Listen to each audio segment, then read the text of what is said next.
Good morning, everyone. Let me welcome all of you to the Orange County Board of County Commission meeting of December the 2nd, 2025. As we begin this morning, we're going to call on Commissioner Nicole Wilson to introduce her guest who will be bringing the invocation for today. Following the invocation, we'll ask Commissioner Wilson if she will lead us in the Pledge of Allegiance. After the Pledge of Allegiance, we will then move forward on our agenda for this afternoon, this morning. So with that, Commissioner Wilson, you are recognized. Thank you so much, Mayor, and good morning, everybody. Today, we are especially honored to have Pastor Scott Ballou with us to offer this morning's invocation. Pastor Scott Ballou is the founder and CEO of Matthew's Hope Ministries, a homeless outreach nonprofit that he launched in West Orange County in 2010. Matthew's Hope is dedicated to meeting basic needs and offering a true hand up to men, women, and children experiencing homelessness. Through their programs, individuals can access shelter, groceries, clothing, medical and mental health care, eye exams, case management, showers, a hair and nail salon, and even daycare in an early learning institution. Pastor Scott has found success in helping people by prioritizing self-sufficiency and stability for a better quality of life. Under his leadership and with a small but extraordinarily dedicated team, Matthew's Hope has become known for its innovative approaches to serving our Winter Garden and West Orange community. And as of June 2022, they are also serving in Brevard County. The organization currently operates a mobile emergency shelter buses in Brevard, providing safe overnight accommodations for unsheltered individuals. If you haven't had the opportunity to see these incredible shelter spaces, I would invite you to do that. In September, I had the privilege of visiting their Brevard campus, where these shelters are already changing lives. Today is especially meaningful to have Pastor Scott here because we have the opportunity to approve the mobile shelter project here on our consent agenda. It will serve residents all over West Orange County in an effort many have worked tirelessly to bring today. I am so thrilled to support him in the homeless outreach efforts of Matthew's Hope and the unbelievable dedication he has to improving people's lives. I want to say also, and this one is a off-the-script editorial, Pastor Scott Ballou is somebody who also speaks truth to power in a time that power seems to have lost compassion. And I think it's a critical voice that needs to be heard, and I'm really, really grateful to have him in my community and as a friend. Without further ado.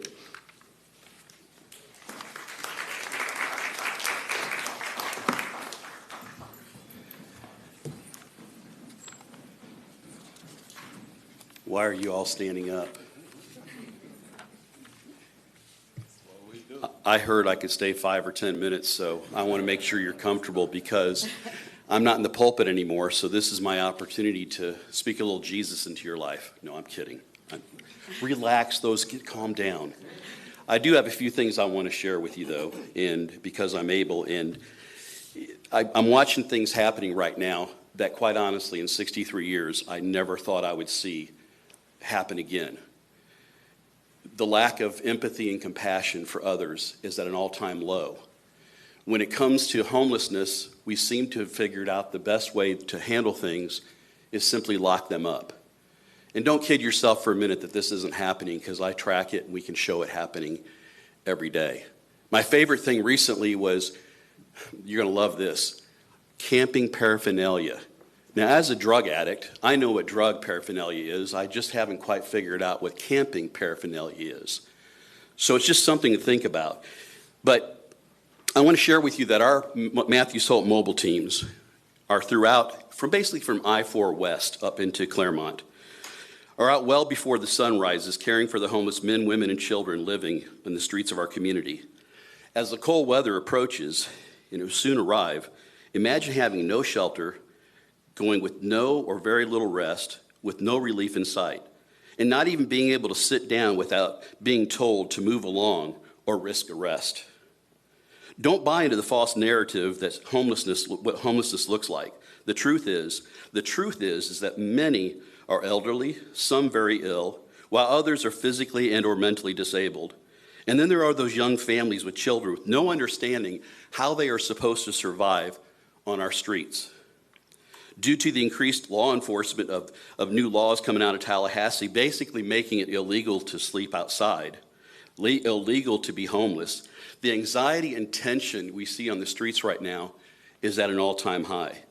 And when people feel that anxiety and that kind of tension, they do desperate things. Good people do desperate things. So simply I ask from each of you today, and I ask from our commission and mayor, pray for them. If you can't do anything else, if you won't do anything else, pray for them. We go where we need to go. We do what needs to be done. And if not us, then who? Emily Dickinson said, I dwell in possibilities. And Mr. Mayor and commissioners, I choose to dwell in the possibilities and God does the rest. And I invite you to also, I choose to live in the possibilities, dwell in the possibilities. Let us pray. This morning, Lord God, Father, I lift up our elected leaders to you and pray that they may have open hearts and open minds and choose to dwell in the possibilities. As they gather here this morning, may they acknowledge with courage that all people desire to realize all the potential that life offers. May each be led with conviction, enthusiasm, and passionate resolve. May the needs, hopes, and dreams of all peoples be given consideration, those with homes and those finding themselves without, living on our streets.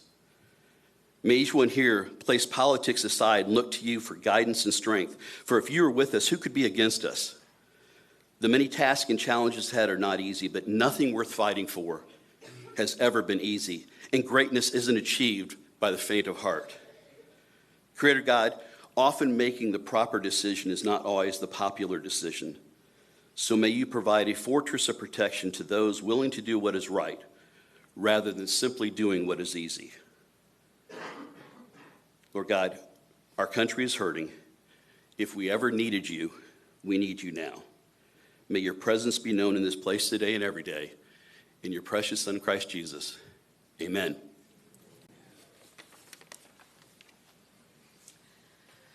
I pledge allegiance to the flag of the United States of America and to the republic for which it stands, one nation, under God, indivisible, with liberty and justice for all.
Well, we have no proclamations or resolutions or anything like that today.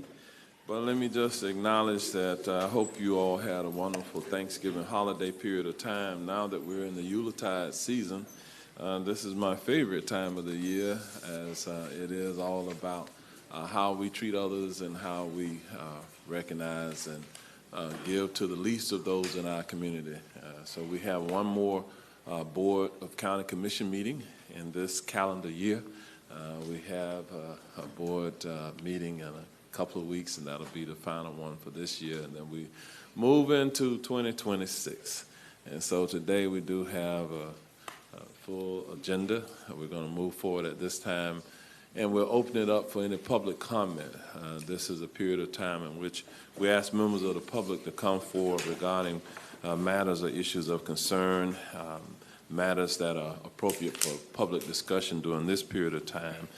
These matters would include pending procurement or land use issues or concerns that should properly be brought to another board rather than this board. This afternoon, we will be taking up the various land use related issues, and we will be soliciting public input during each of the public hearings scheduled for this afternoon.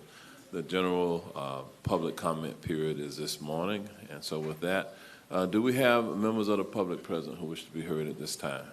We do, Mayor. We have 7 registered speakers this morning. All right, we're going to give each of our speakers a couple of minutes by which to make their case, and we'll generally call them in the order in which you signed up. And Mr. Thalmuller, you can go ahead and proceed with calling those who wish to be heard.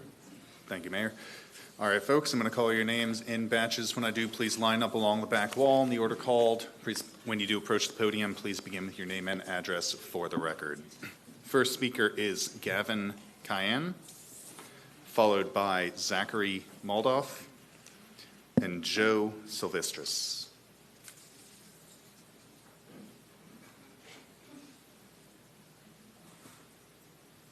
I think Mr. Cayenne was up first. Is he here at this time? Does not appear so. Okay, it does not appear that he's here. Then Mr. Moldoff.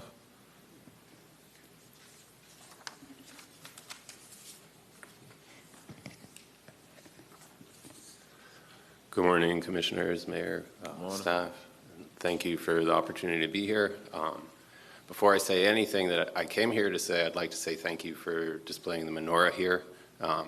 As a Jewish person, we don't always find representation or even acceptance in all spaces, and it's felt good to know that I'm accepted here and to see that represented so explicitly. I'd just like to say thanks. My name is Zach Moldoff. I reside at in District 5, 32792 is my zip code. My full address is in the written record. Today, I did come down here with a whole written and prepared thing, but there's just other things happening in the community that call for attention as well, so I'm going to do my best to split my time here. I think when it comes to Visit Orlando and everything that we've heard lately about investigating the spending and revealing what's been spent and what it's been spent on, it shows that there's a tremendous opportunity for Orange County to innovate and to create opportunities where this marketing money can be spent differently to achieve the same results. And there's all kinds of ways to structure these programs so that the revenue that's expended circulates in the community much more so than being paid out to, marketing firms in other cities that we would like to emulate here. We can cultivate the talent here, and we can make this a place where people who are leaving from New York and Los Angeles want to move to. And we can pay less to get that talent here, and we can help that talent shape our community into what it should be so that they want to be here. And all those great outcomes can be made possible. Separate from that, I'm really proud to see that the commissioners and the mayor are taking up with such urgency the issue of basically motorized vehicles on our sidewalks, simply because they have electric motors. We've somehow slipped into this space where we've forgotten that the distinction is about the motor, not what powers the motor. And serving on the Transmac, there was some citizen who came down and really pointed out the urgency to this to us. And I just wanted to echo that, it is really important, and I'm glad to see that action is being taken. So thank you for the time. All right, thank you, Mr. Moldoff. We'll move to our next speaker, please.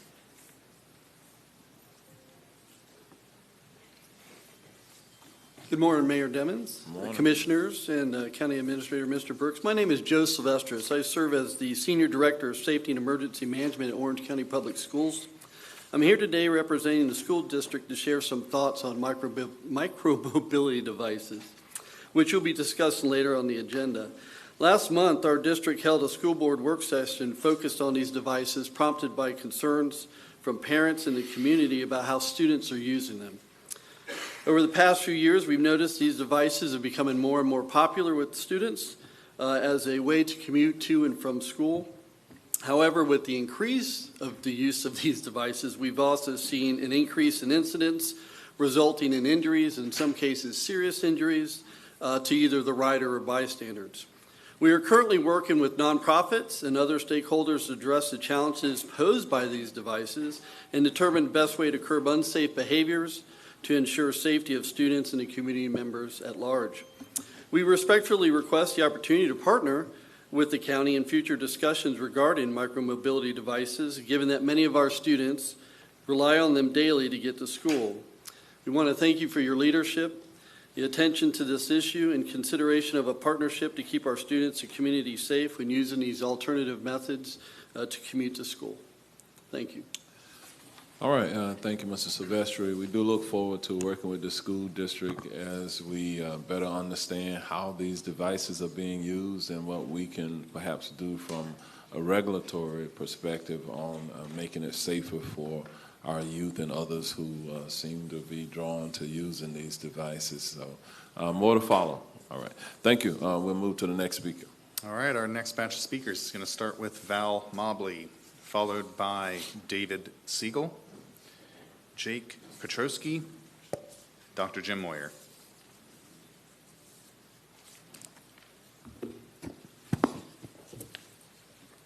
Good morning, County Commission. Good morning.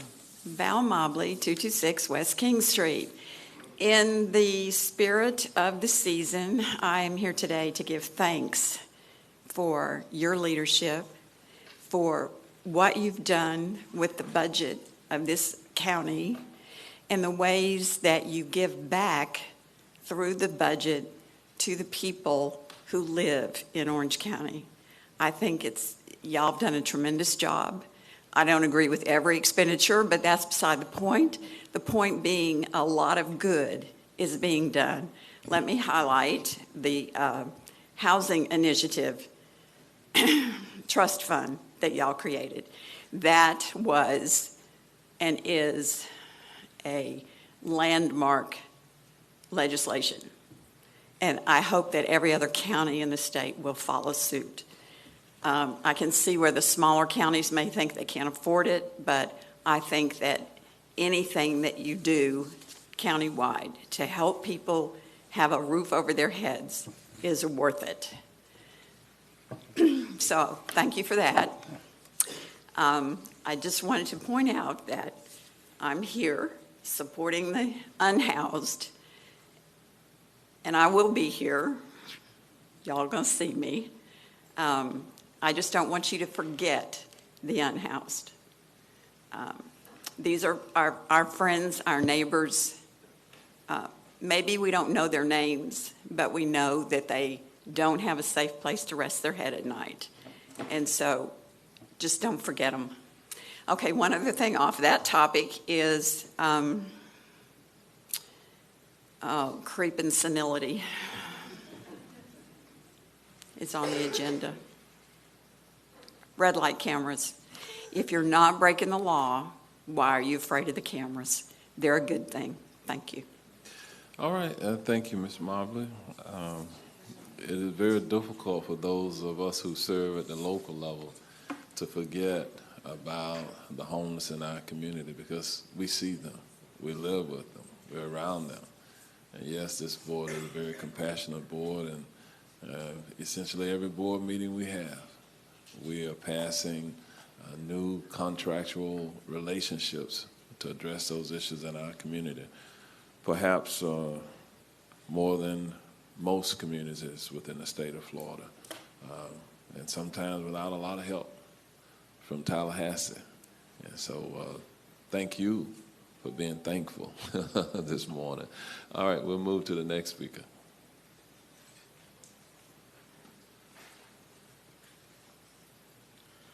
Good morning, everyone. I'm David Siegel. Can't tell my joke anymore. I live at 1868 Cornerview Lane in Orlando. First of all, I'd like to thank the commission for their legal activity against whatever the draconian 180 bill is. I was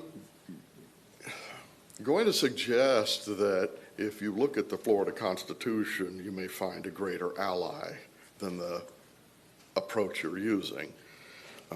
Just two things.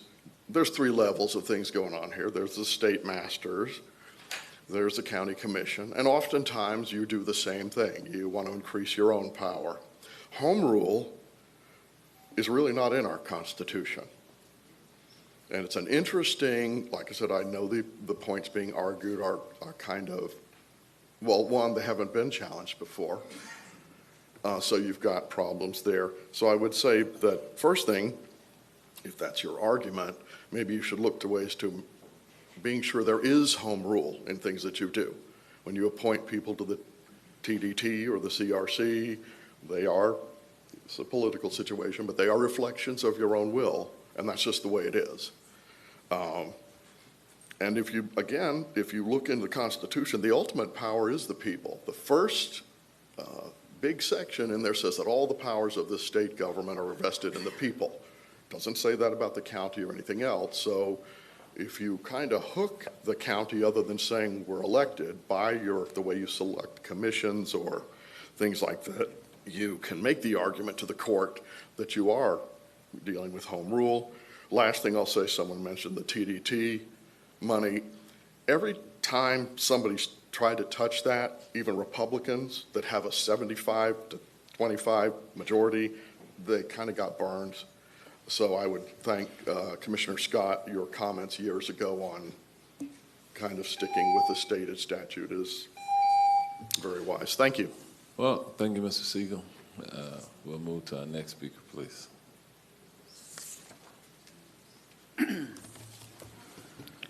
Good morning. My name is Jake Petrosky. I live at 1613 Down Lake Drive in Windermere, 34786. First of all, thank you, Mr. Mayor and Commissioners, for your service and commitment to the community. It is commendable, and we really appreciate it. I have a rather urgent comment about some public safety issues on Apopka Vineland. On November 7th, a high schooler at Olympia High School was struck by a vehicle in a crosswalk on Apopka Vineland. It is my understanding from research that 74% of pedestrian incidents happen outside of the crosswalk, while 26% happen inside crosswalks.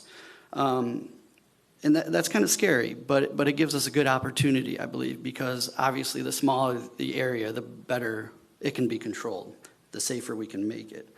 There are no school zone signs on Apopka Vineland at that area. There is no reduction of speed. It is 45 miles an hour.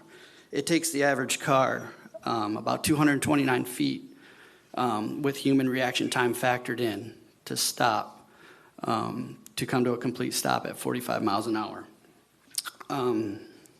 There are no flashing pedestrian signs in that crosswalk, and that is the main entrance to Olympia High School. It's the only public entrance to Olympia High School, I believe.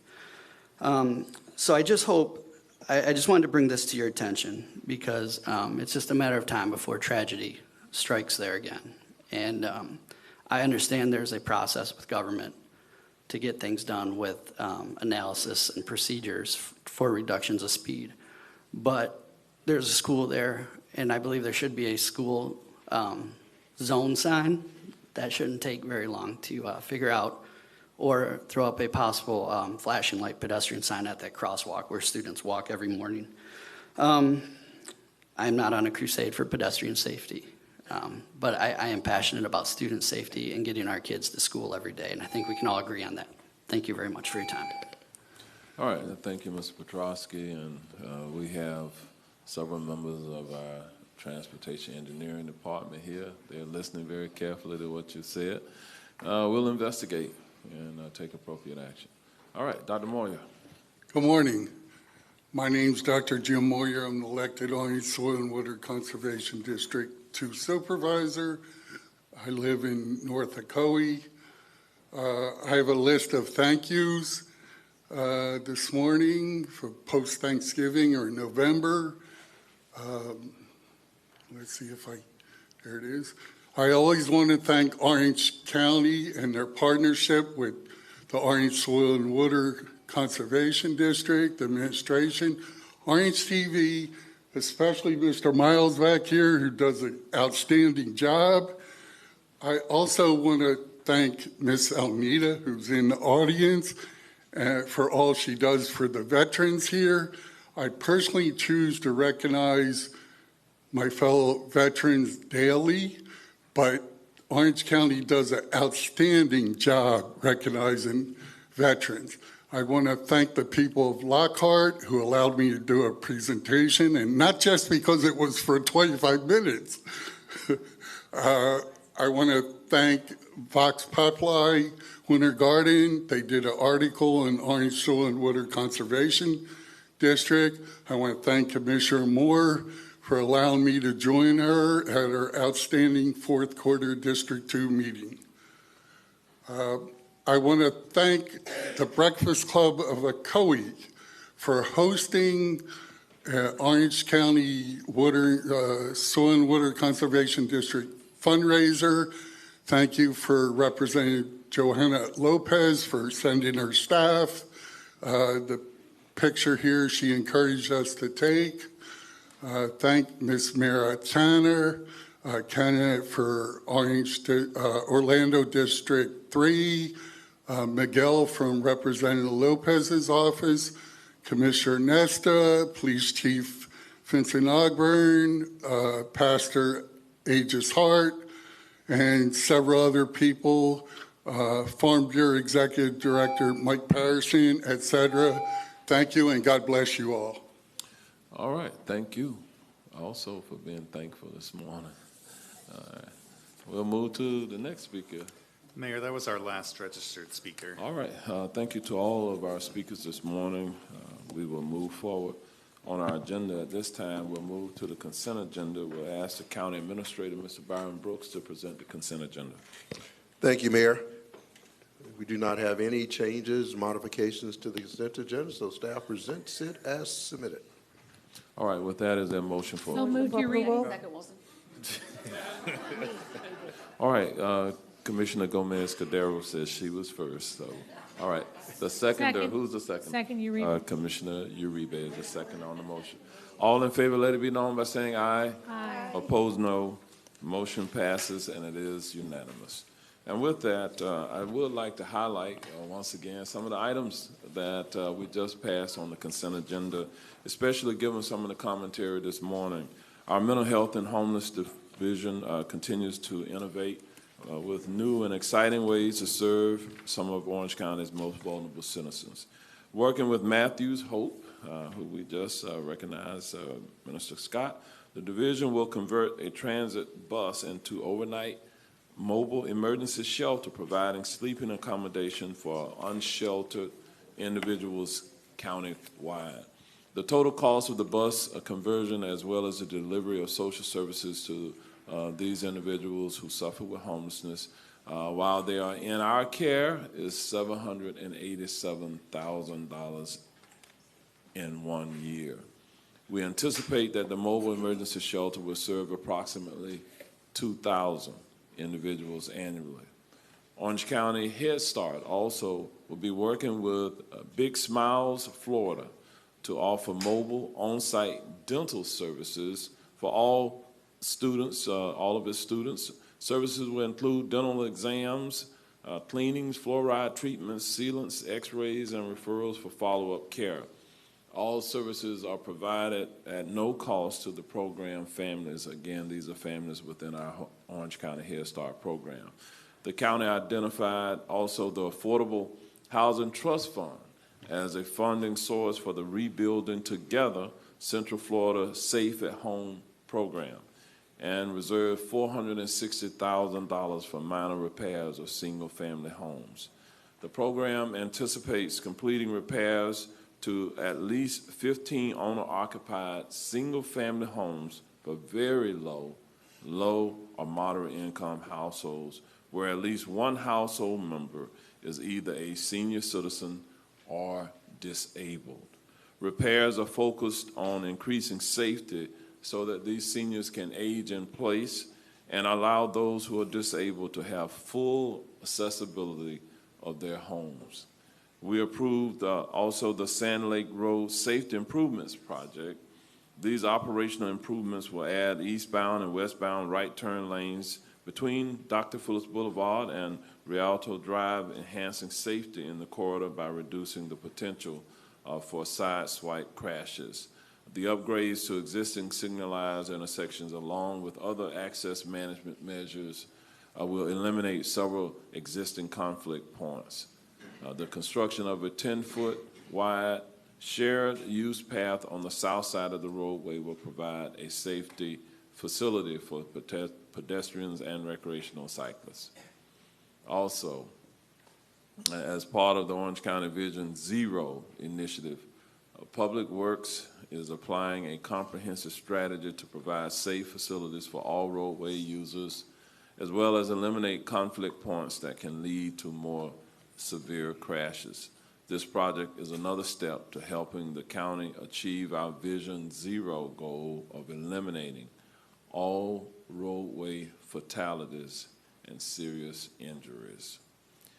So that's good news for our community. So sometimes when you hear criticism by the state of Florida about how we might be spending your dollars, the ad valorem general tax dollars, without those dollars, we could not do these types of things within our community.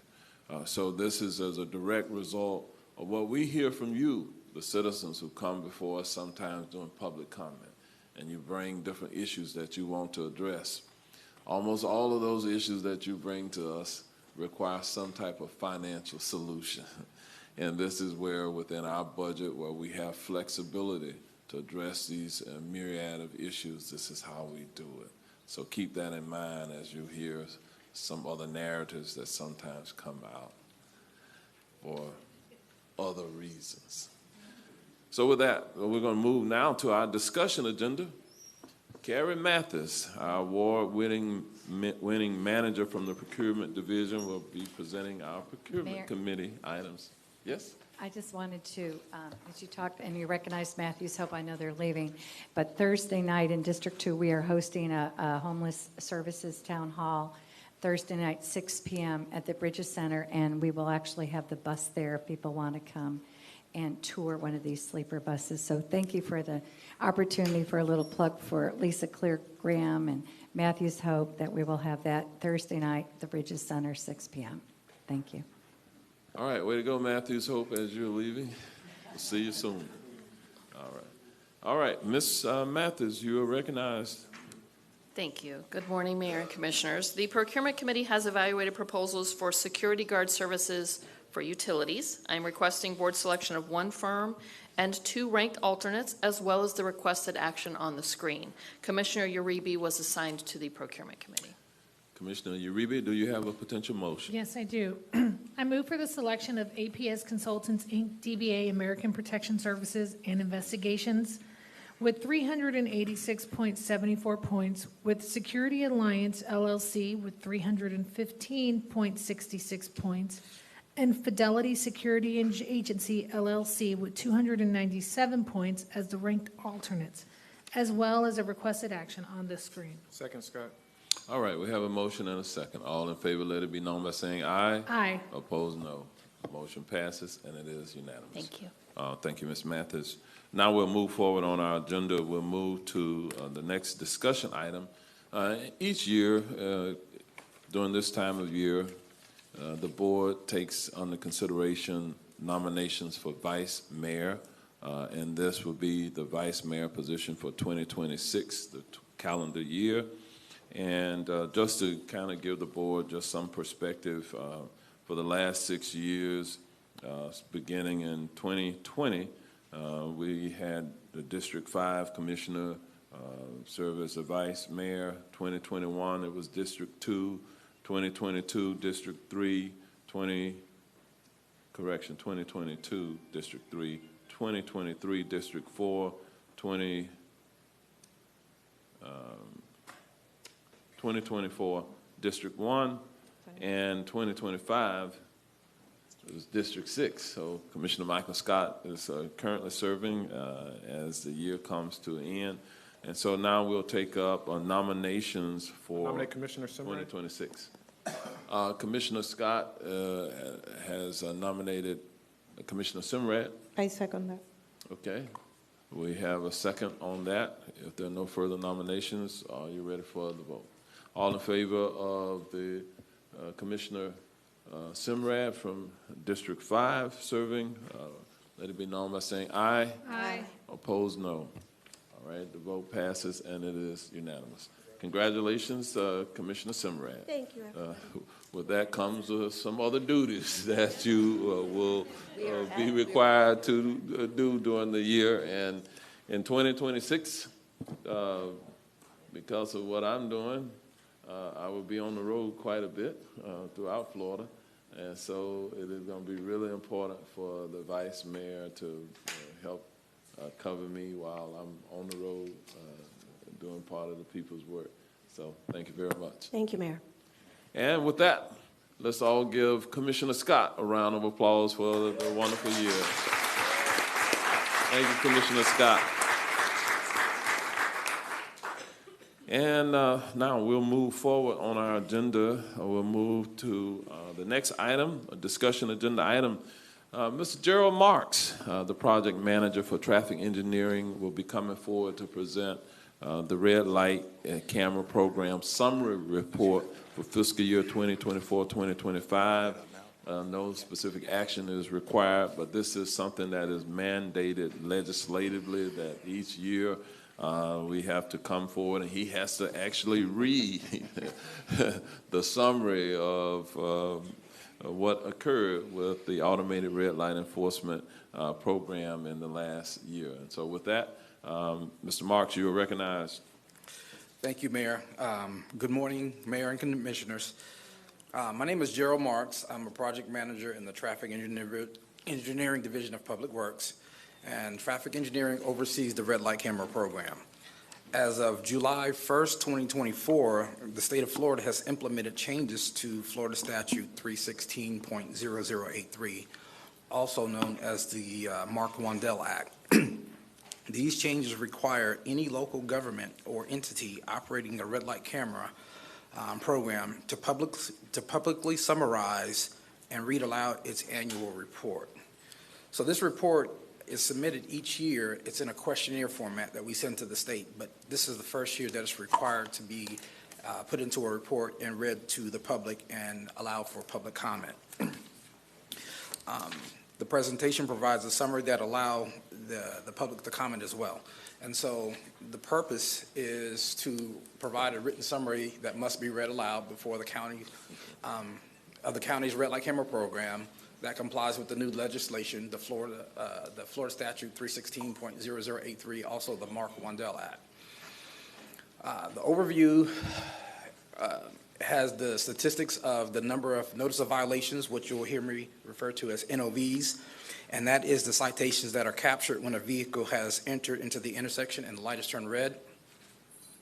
Uniform traffic citations, you'll also hear me refer to those as UTCs, and the UTCs are when an NOV goes unanswered for a period of time, that notice of violation is converted into a uniform traffic citation or UTC, and the fines are increased with that. And then if that still goes unanswered, the registered owner is, the driver's license is suspended and the registration is put on hold. And then we'll talk about the revenue disbursement, and that it's all monies that come from the citation. It goes to a different variety of pots, and some of those are required to send to the state, and some of those we use for the program itself and improvements within our safety system. Okay. So Orange County Revenues funds some of the projects that we have. So the money that we receive from this, we use for intersection improvements. In District 1, there's a turn lane addition at Seidel and Bowery Drive that was creating some issues there with some of the residents. A traffic circle there, you see the first picture at the top at Sherrington Shorecrest. We were having cut-through traffic in the morning time and the evening times with on Lee Road and in that area, so the vehicles were cutting through, so this traffic circle was implemented, and it kind of slows down the traffic as they approach the intersection. And the bottom one is a raised intersection, and that's on Powers Drive within District 6. It's at the Orla Vista Park, and so we were having issues with people exceeding the speed limit down that stretch of road. There's a park there, and so we constructed a raised crosswalk with the rapid rectangular flashing beacons at the park there, and it made a huge difference in vehicles traveling through on Powers Drive through that area. So a corrected report is being read into the record today, and these statistics match the numbers that I had mentioned earlier that's reported to the state every year in the questionnaire report. So this presentation is for informational purpose only. No action is required, and public comment is allowed after the reading of this report. Okay. So, okay.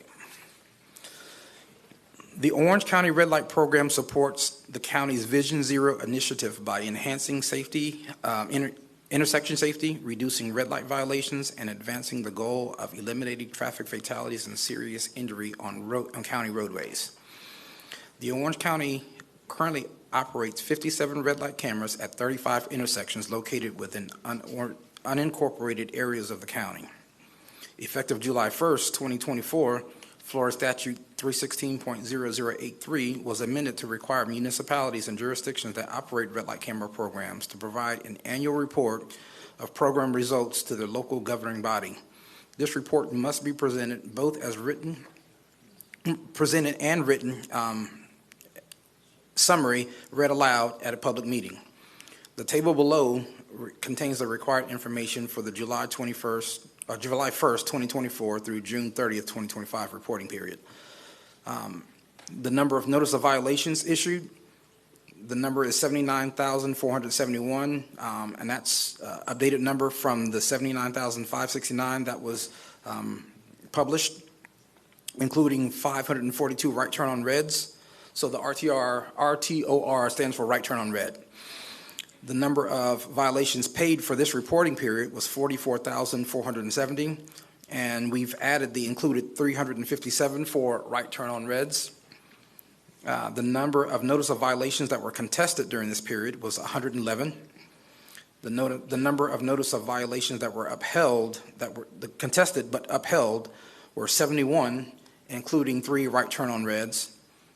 The number of notice of violations dismissed from the ones that were contested were 9, and the number of notices of violations issued as uniform traffic citations is 21,750, and that's corrected from the 31,019, and we've also corrected including the 177 right turn on red from 117, and the number of pending issuance violations that were issued or they're pending for uniform traffic citations are 1,935.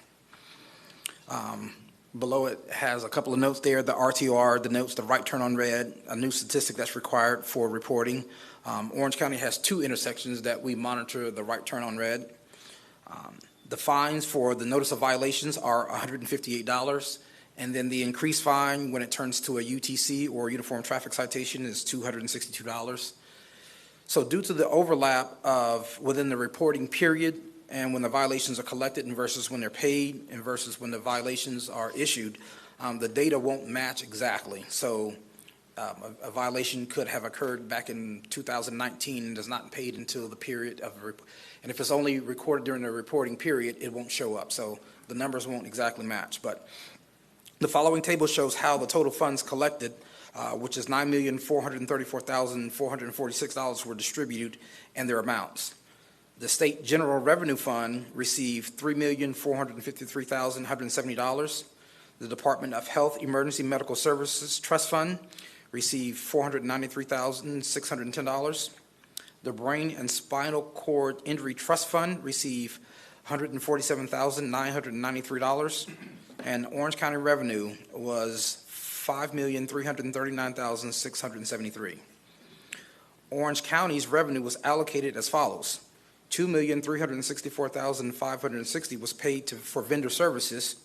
$150,000 of that covered costs and salaries for contract administration, and $1.2 million was used for contract enforcement, the Orange County Sheriff's Office. and $50,000 was spent on miscellaneous equipment and items for the program cost. The remaining Orange County revenue in the amount of $1,575,113 was placed in Public Works budget and used for multiple traffic-related safety projects to achieve Orange County's Vision Zero goal, including performing studies, traffic calming devices, pedestrian crosswalk improvements, and new signal installation at intersections. And we also saw some of those on the slide that was with the traffic calming devices there. Data shows an overall reduction of approximately 36% in total crashes at intersections monitored by red light cameras since the program's inception in 2013. And with that, that concludes the report mandated by the state.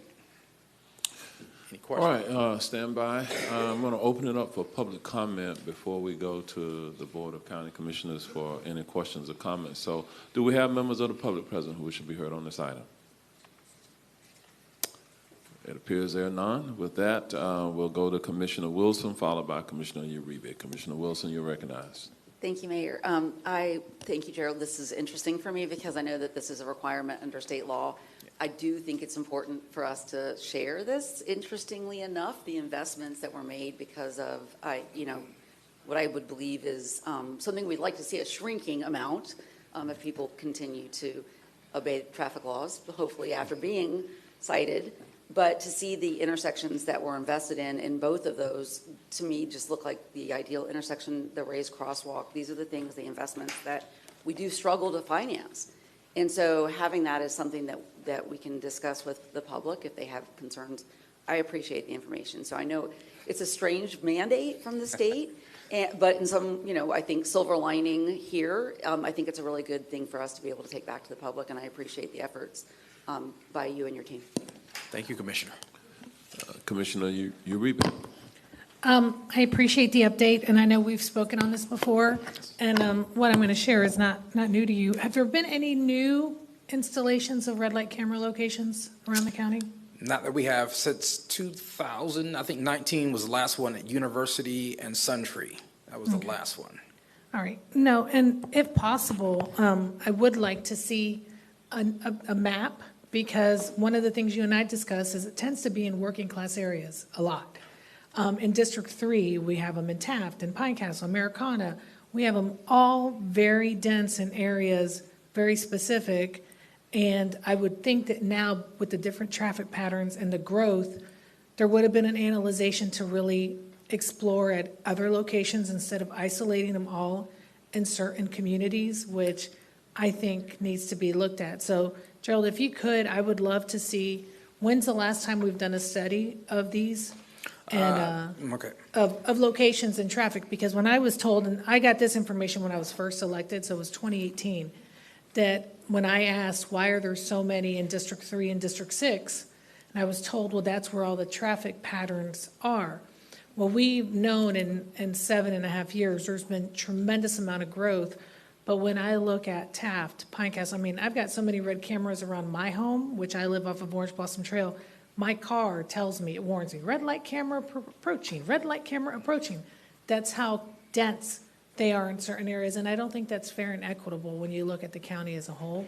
If we're basing it on traffic, that's where my whole goal is. So I would love to see the current map as it stands and seeing what, and if it's been 2016, you said, or 2017? When we did the last study, it was 2018, correct? 2018, okay. Then where are we now? Because So it's, right now, the red light camera is about to be, the RFP is about to go out for advertisement. And Right. part of that RFP is that the vendor, we work with the vendor to look at areas of traffic concerns. And so we work with the sheriff's office, we work with Signal 4 and look at the areas where the commuters are coming in and going to, and look at where the accidents are happening.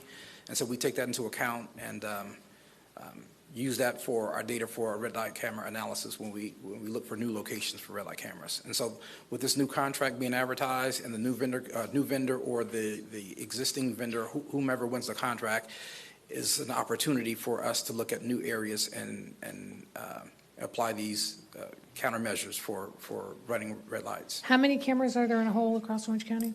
57 cameras. 57. And so, yeah, if I could, because I remember when I saw this when I was first elected, there was a densification of them in my area, and and also since District 6 and District 3 butt against each other, they're all like, there was a bunch in that area right there. And so I would love to see this broken down a little bit further. Okay. Thank you. Thanks for your data and updates. Thank you, Commissioner. Commissioner Gomez-Cordero. Thank you, Mayor. Thank you, Jared, for your information always being accessible to me and my office and the community. Thank you. Thank you. And I have two simple questions. The first one is, does the county has any new intersection planned for new red lights cameras?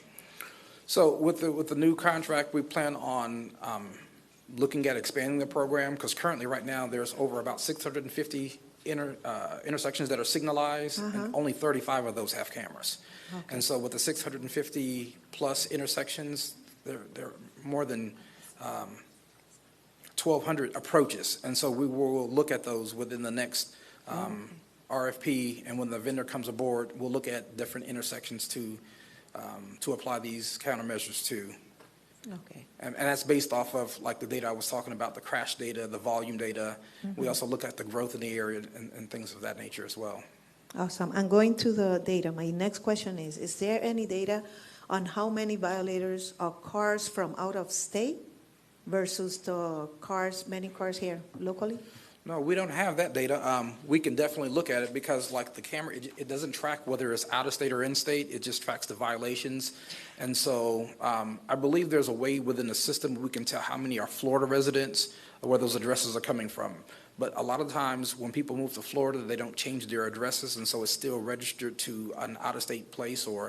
So that's something that we can look at as well, whether how many are local versus how many are out of the area. Yeah. Okay. Thank you. Thank you so much. Thank you, Mayor. Commissioner Moore. Good morning, Gerald. So the revenue that has come in, it says $5 million. So we can track that right back to improvements that are made in that area or near there for safety? Yes. Okay. Yes. All right. That was my question. Thank you. All right. And with that, Mr. Marks, the general direction is that if you can provide the board with information about the specific locations where the cameras are located.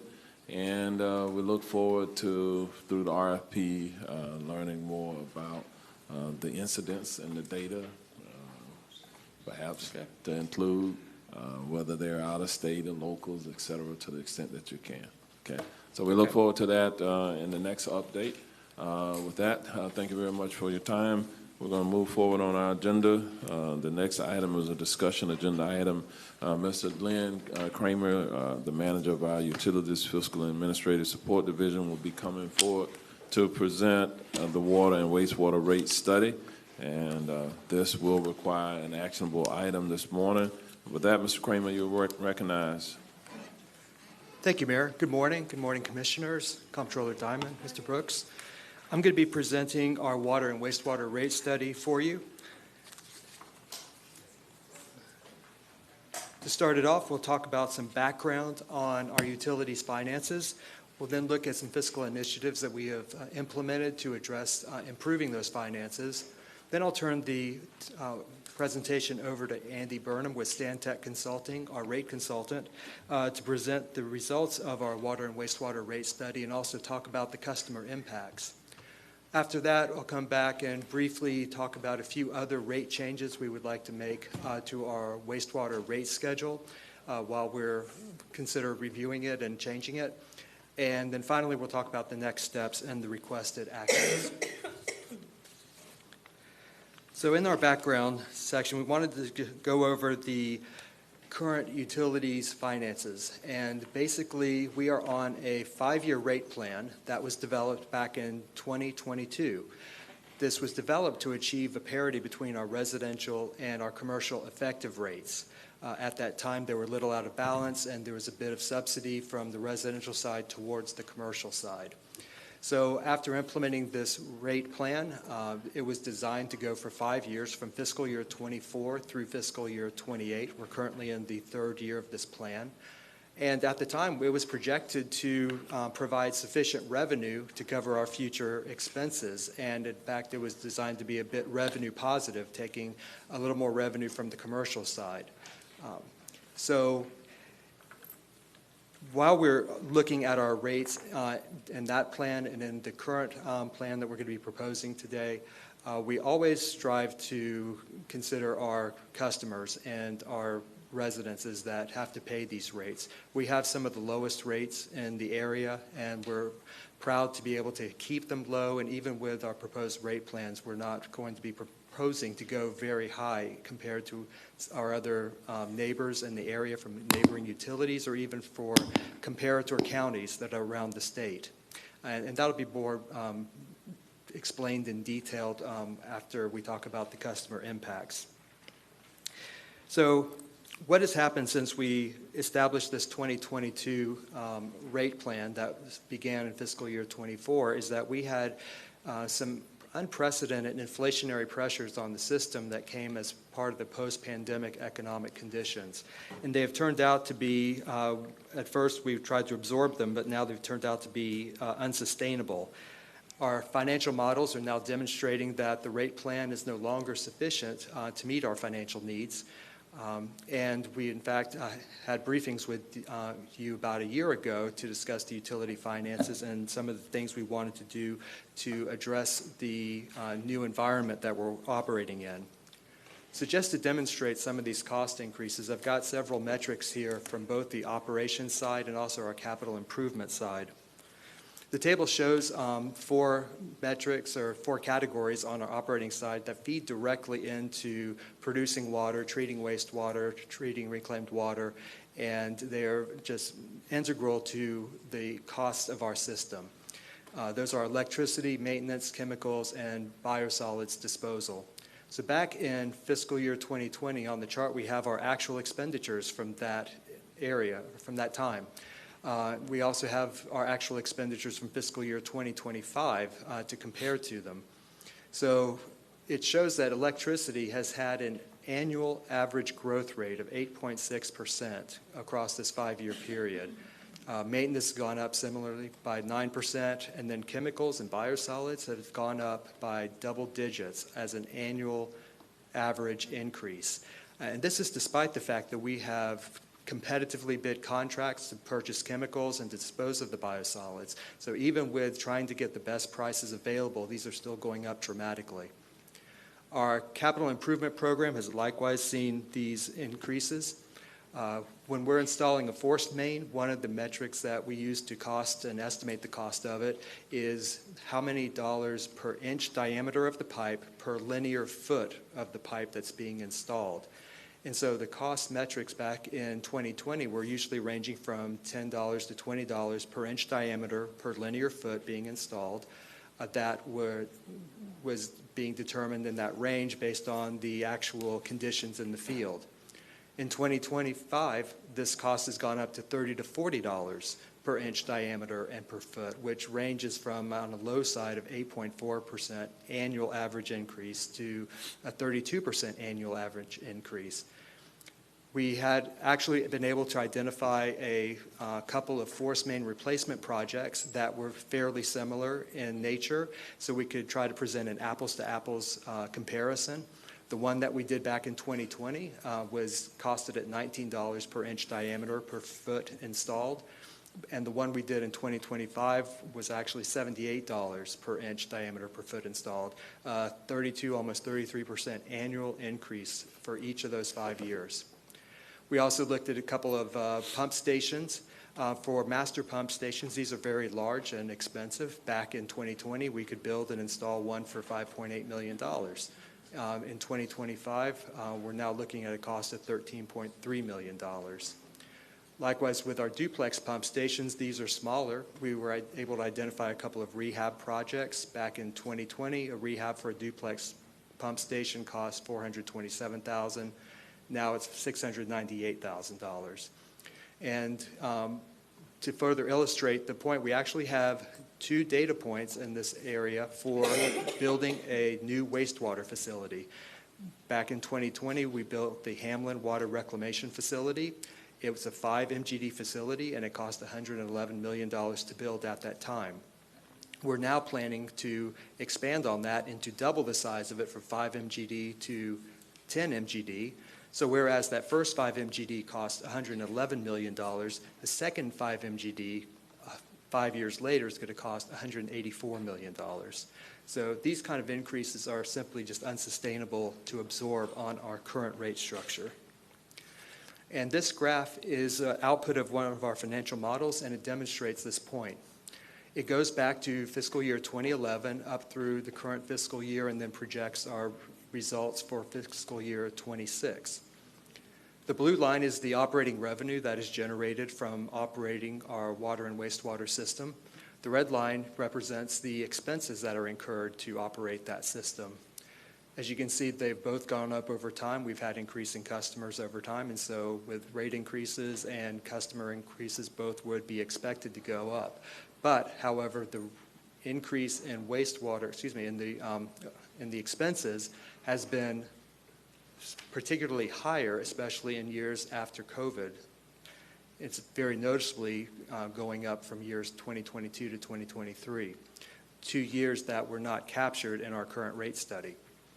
So the net operating revenue is represented on the green line, and that is essentially just the operating revenue subtracting out the operating expenses. The net operating revenue basically is what is left over after we've paid all the bills to operate the system.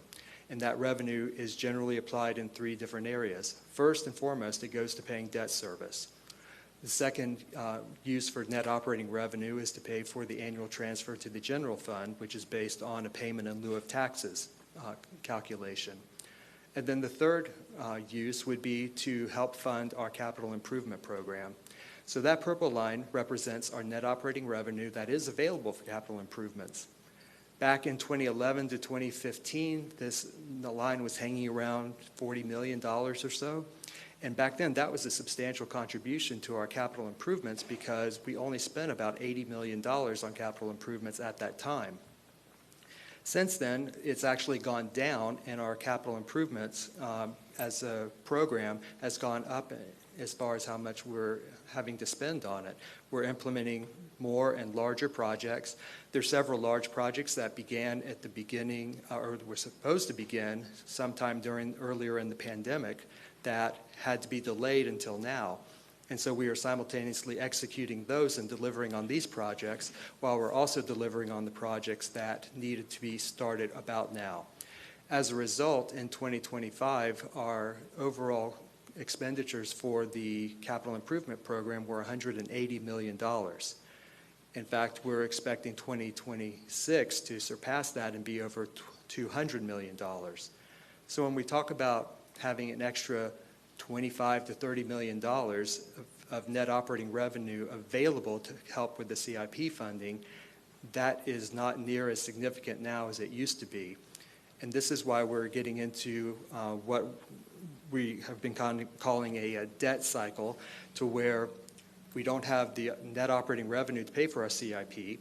Then we have to borrow more money to fund the CIP for all the necessary projects. That raises our debt service, and then that means we have more debt service to pay out of our net operating revenue, which leaves even less money available for the next round of CIP expenditures. So therefore, it goes in this vicious cycle, and so we are trying to break that cycle and get out of it. So that brings me to our fiscal initiatives. So we wanted to get out of this debt cycle where we're borrowing increasing amounts of money, and we're approaching it in several ways. Some were from the expense side and some were from the revenue side. So before I jump into this slide on the expense side, one thing that I just wanted to mention is that our budget process is helpful in containing our cost. It wasn't listed as a fiscal initiative that we came up with new to address this problem, because we've had this budget process in place for many years. Basically, every division in the utilities is expected to start at a 0% increase with our budgets. Sometimes we are faced with costs that are non-discretionary, and they have to go up and we can't control that. So our first task is to try to absorb those costs by moving other things out of the budget and prioritizing what really needs to be spent. Sometimes that works, other times we just have to raise the budget some. Then when it comes to wanting to implement a new program or expanding on a program, or when we have to do things that don't happen every single year, like purchasing equipment through our capital outlay section of the budget, or making major repairs on some of our infrastructure. These things get reviewed individually, and sometimes they're approved if they're super important and they have to be done. Other times they're delayed, sometimes they're downsized, and other times the answer is just no, we aren't going to do that at this time. So through this whole budget process, before it ever comes to the board for review and budget work sessions, we're already working on cost containment. So back to the new fiscal initiatives that we started on last year, we refined our CIP prioritization and approval process. In prior years, our engineers would analyze the projects that need to be done. They would analyze the system, what refurbishments and rehabilitations to infrastructure needs to be made. They would also look at what projects need to be in place to meet growing areas of the county and make sure that we are able to serve those areas as the growth happens. They would come up with a list of projects, work with their consultants on estimating how much those projects would cost, and at the very end, we would put all of these vetted and legitimate projects into our budget. Since that time, that's what we used to do. In recent years, we've been refining this process by going through a second level of prioritization. We realized that now we can't afford every project that legitimately needs to be done, so that we have had that second level of prioritization review added to the process. So we are pushing out projects, and we are delaying projects, and sometimes just saying, yes, that's a good project to do, but we don't have the funding, so it's just on hold indefinitely. Another thing that we did to work on our costs was we arranged with the Comptroller's Office to supplement our debt service payment with capital charge revenue. Now, as you probably recall, capital charges can only be spent on expansion projects. But if those expansion projects are debt funded, then the debt service portion that goes to the expansion projects can then be paid through capital charge revenue. Making this change was very helpful in that it saved our reserve revenue to be used for other needs. It delayed our bonds issue by several months, and it created a savings of not having to pay that extra interest on bonds by delaying their issue. The third thing that we did was we limited credit card payments to $2,500. We have several large customers that have utility bills in the tens of thousands of dollars each month. They are sometimes in the habit of using their corporate credit cards to pay for these utility bills. So with that, they get all of the benefits and perks and points and cash back dollars that come with those cards that they use, and that benefit gets paid for through bank charges that then come to the utility to pay. So we were able to limit how much we would allow them to pay on credit card to $2,500 so that it doesn't affect any of our residential or small commercial customers because they don't have bills that big. And it's an annual savings of over $600,000. So those were all cost containment and cost control items that we worked on. We also did a few things to work on the revenue side. Last year we came to the board with, earlier this year in January, we came to the board with updated meter installation charges. Those became effective on February 1st. We adjusted the meter installation charges to recover the current cost that we have of purchasing a meter and the cost of the labor and other materials to install the meter. This is going to be providing an estimated $900,000 annually now that we're fully covering the cost of our meter installations. We came to the board in February with updated reclaimed water rates. These were effective on October 1st of this year. We established conservation tiers for residential rates for the first time on our reclaimed water side. But for the purposes of this presentation, the important thing that we did was that we based the rates on full cost recovery. Up to that point, reclaimed water was only recovering about 72 to 73% of the rates, of their expenses of producing and distributing the reclaimed water. And so we wanted our rates to cover that full cost so it wouldn't be subsidized by wastewater rates. That was achieved with our new reclaimed water rates, and the projected increase in revenues is about $5.3 million annually. Last thing we did on the revenue side was to update our capital charges. We're directed by the board to update them every 4 to 5 years to make sure that they are capturing all of our current costs and future costs that are in the 5-year CIP, and want to make sure that we're capturing all of the cost increases and the new projects so that we can try to make sure that growth is paying its own way. The capital charge revenues could increase as much as $17 to $18 million if the development activity in fiscal year 2025 continues into fiscal year 2026. And they became effective on April 1st of this year. The last thing I wanted to mention as a fiscal initiative is that we issued bonds for $150 million. That was done in May of this year, and that is an additional $150 million that is available for CIP funding now.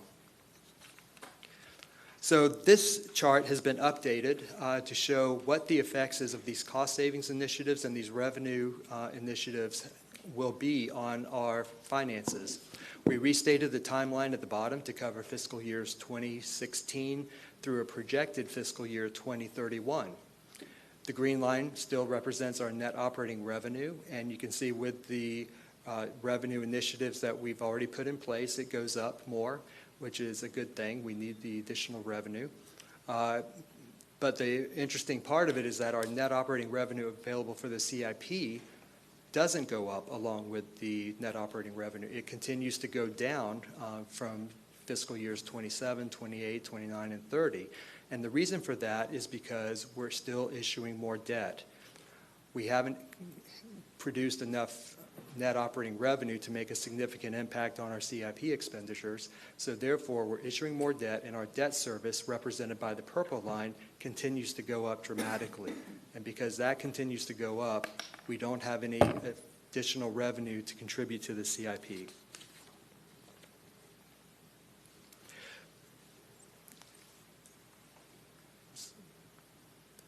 I'm sorry, I forgot one thing I wanted to mention here also is that on this current plan, because we are issuing a lot of debt, we are falling below our target minimum metric for debt service coverage.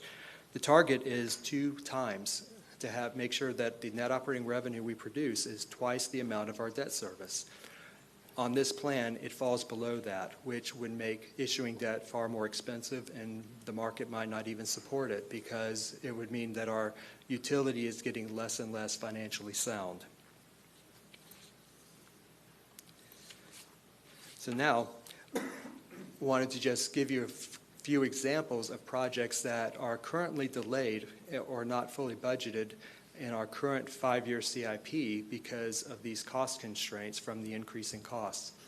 The first one is the Hamlin Water Reclamation Expansion and Master Pump Station. That project is the one I referred to earlier, costing $184 million. It's currently should have started now and should be in our 5-year budget, but we can't afford the $97.4 million that would occur in this first 5 years in our 5-year CIP. Therefore, that's been pushed out. Our Southern Water Reclamation Facility Phase 6A is another large project that we should be starting soon, and we can't afford it, so that $72 million has to be pushed out into the future. Same situation with the Eastern Regional Water Supply Facility lab improvements. They've been needed for many years, but again, we need to push that out. We also have several new projects that have come up that we can't add to the 5-year CIP at this time. There's improvements to our Eastern Regional Water Supply Facility. The $23 million is unaffordable, so we push it out. We would like to start planning for future pump station renewal and replacement projects. We can't afford that yet, so we're pushing it out. There's improvements to ground storage tanks in multiple facilities that we need to push out, as well as the new pre-treatment structure at our Southern Water Reclamation Facility. So this gets us to the water and wastewater rate study. I'm going to turn this over to Andy Burnham with Stantec Consulting to walk you through the study. Thank you, Glenn. Again, Commissioners, for the record, Andy Burnham with Stantec Consulting Services. I've had the opportunity to support the utilities on occasion over about the past 20 years now in financial planning and rate-related endeavors for the utility. So what I'd like to do is go through the fundamentals of the rate study that we conducted with Orange County Utilities staff, some of the findings, recommendations, and then put some context to it in terms of understanding of how that translates to customer impacts, but then also give you some information about other utilities' rates to compare that against, both their increases and how your cost of service compared to theirs for various types of residential and commercial customers. So typically when we embark upon rate studies, not just for you, but for communities throughout Florida and across the country, we start with understanding our goals and objectives. And in this case, it's pretty simple. Build upon the financial foundation that the utilities have, but recognize our current paradigm of costs to make sure that we're operating sufficiently, that revenues are covering expenses, to maintain a high level of service at the lowest possible prices that we can for that high level of service. And also to make sure that we're doing so equitably and making sure that we build upon the plan that Glenn mentioned previously that sought to establish equity between the effective rates per 1,000 gallons for residential and commercial customers. And so with that in mind, we evaluated much of the existing data of the system, current fund balances, revenues, expenses, and also spent our time on a lot of the key assumptions that would drive what are adequate levels of rates and revenues needed over the next few years, and focused on key assumptions that really affected that. Those being the capital spending that was included and the timing of that spending. So we've spent a lot of time looking at historical trends and how you execute your capital plans to make sure we factored in the cash flows of those capital needs adequately into the study, and also spent time reviewing some of that historical information on trends in operating expenses as well as customer growth rates to make sure that we were comfortable with reasonable estimates of near-term and longer-term projections of those amounts. And we also identified and established the financial pillars, as Glenn mentioned, from a debt perspective, making sure that we have adequate ratios of our net revenue to our annual principal and interest payments are of paramount importance when we look at how we leverage debt and how much debt we need to issue and what are the terms of that debt. The higher those ratios, the less debt that we need to issue, and the debt that we issue is going to be at the most favorable rates and terms, i.e. the lowest possible cost. And we also want to make sure that we have adequate liquidity reserves for unplanned events or emergency conditions that may occur, especially in our environment here in Florida, to mitigate our risks and manage our cash flow during some of those challenges that could emerge. And so we want to make sure we manage that. And so one of the first things that we do is kind of a diagnostic assessment to say, well, when we put in all the data, these assumptions and these key financial pillars, if you will, what do we see? And so these two charts depict a couple of those key metrics. The one on the left shows our annual debt service coverage ratios, our ratios of net operating revenue to our annual principal and interest expenses on our debt. And that black line running across the top represents that 3.0 type target that we would like to achieve. And with our current rate plan that we have in place today and the updated information that we have for the utility, we fall well below that. In fact, you can see the numbers for 28 through 31, we're at about 1.5. That's even less than that 2.0 kind of minimum target that we were talking about on the prior slide, let alone trying to get to that 3.0 target that's consistent with many of our past coverage ratios that the rating agencies and investors are used to seeing. So it shows we have challenges there, and as Glenn mentioned, because of the challenges that we see on coverage, it's really in part because we don't have adequate revenue generation to fund enough of our capital, which means we're having to increase our reliance on debt. And so if we kept with the status quo rate plan, the chart on the right shows cumulatively how much of our 5-year capital plan by year we would need to support with debt. So by the time we get to 2031, we'd be talking about issuing almost $600 million of debt over just that 5-year time period, which is almost double what we have on the system today in terms of outstanding bonds.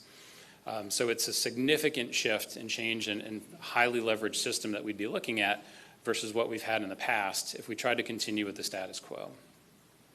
And so what we did is developed a plan of increases consistent with those objectives to make sure that we had adequate coverage on our rates, adequate generation of revenue to support our capital needs, but also did so with equity in mind between the effective rates per 1,000 gallons for residential and commercial customers.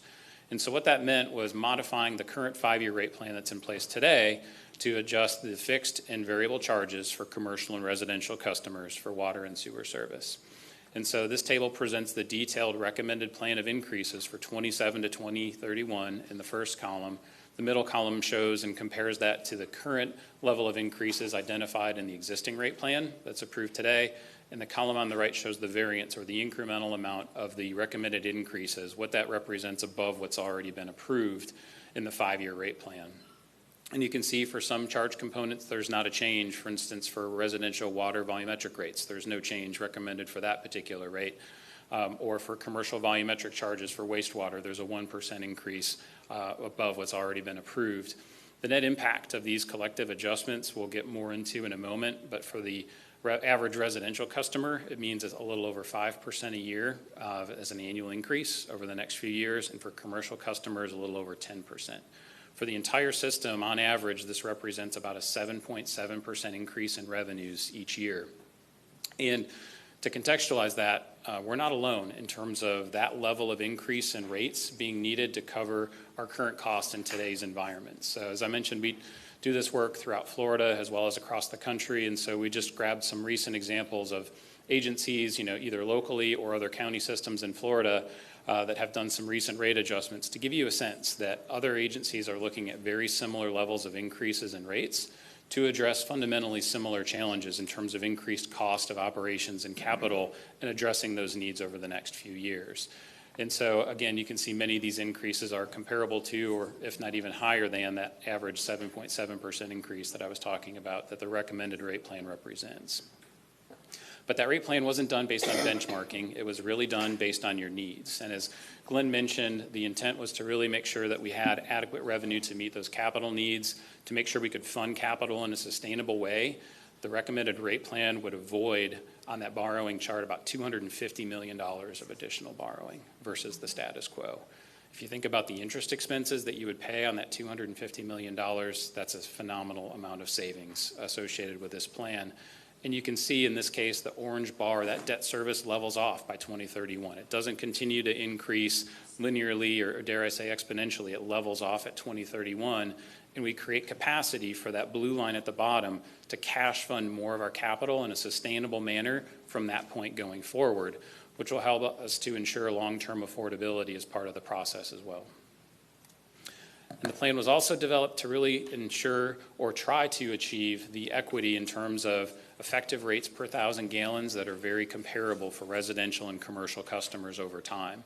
So this chart depicts where we are today for commercial and residential rates when you take their total bill and for wastewater and divide it by the volumes. You can see the two different colored charts represent the effective rates for commercial and residential, and the black line's the system average. And you can see we get right onto that target in 2030, 2031, and for water, we're very close to having that equity achieved by 2031. So this plan also continues to build again on that goal or objective that was also established in the existing rate plan that we have today. I think the important parts of the conversation, too, are to not only understand that this plan would meet the needs of the utility system, but also to understand what the impacts would be to customers, and then how does this compare relative to other utilities? Not that it necessarily drives your decision, but I think it's important to understand and have that context.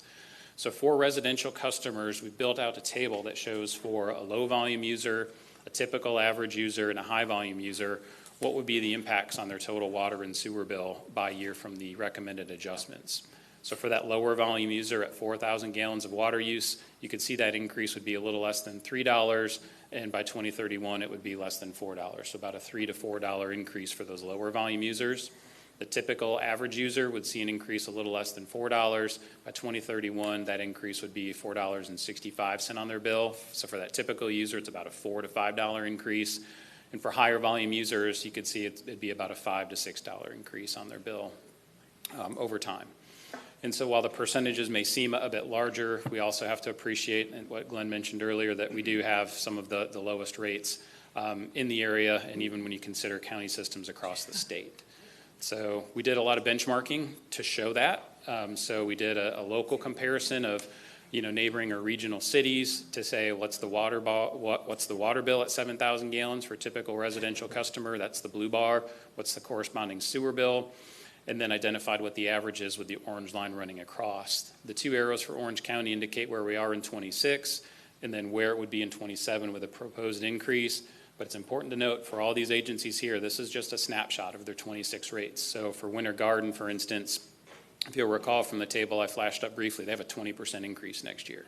So we're very likely not going to change our position on the survey because that bill for Winter Garden will increase 20% in '27. So again, we're trying to give you a snapshot of where you stand today and how you might move next year, but we know there's a lot of movement in utility rates in subsequent years that would affect that. So we're very comparable when we look locally. When we look to other county systems throughout the state, we can again see that we have some of the lowest, if not the lowest, bills for residential customers at 7,000 gallons amongst other county systems throughout Florida. I think there was an update to this. We actually are the lowest. The Broward County is actually a little bit higher than what's shown here.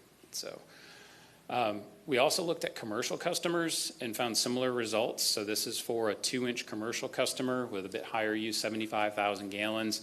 And you can see where we stand again versus some local cities or neighboring communities.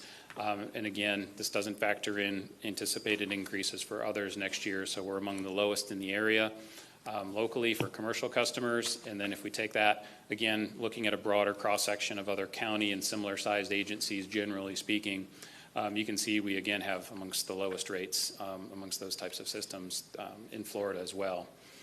And if it's of interest, we also did, although there's not many of these, kind of a large bill comparison for, say, an 8-inch customer with a very significant water use. And again, see very similar findings that locally we have some of the lowest bills in the area.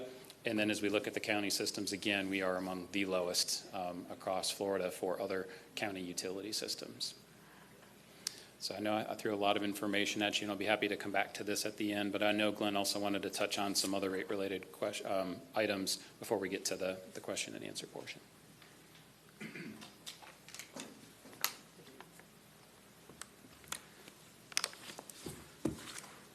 So just to conclude the presentation, before we get to the very end of it, we wanted to talk about 3 rate changes that we would like to make on our wastewater rate schedule.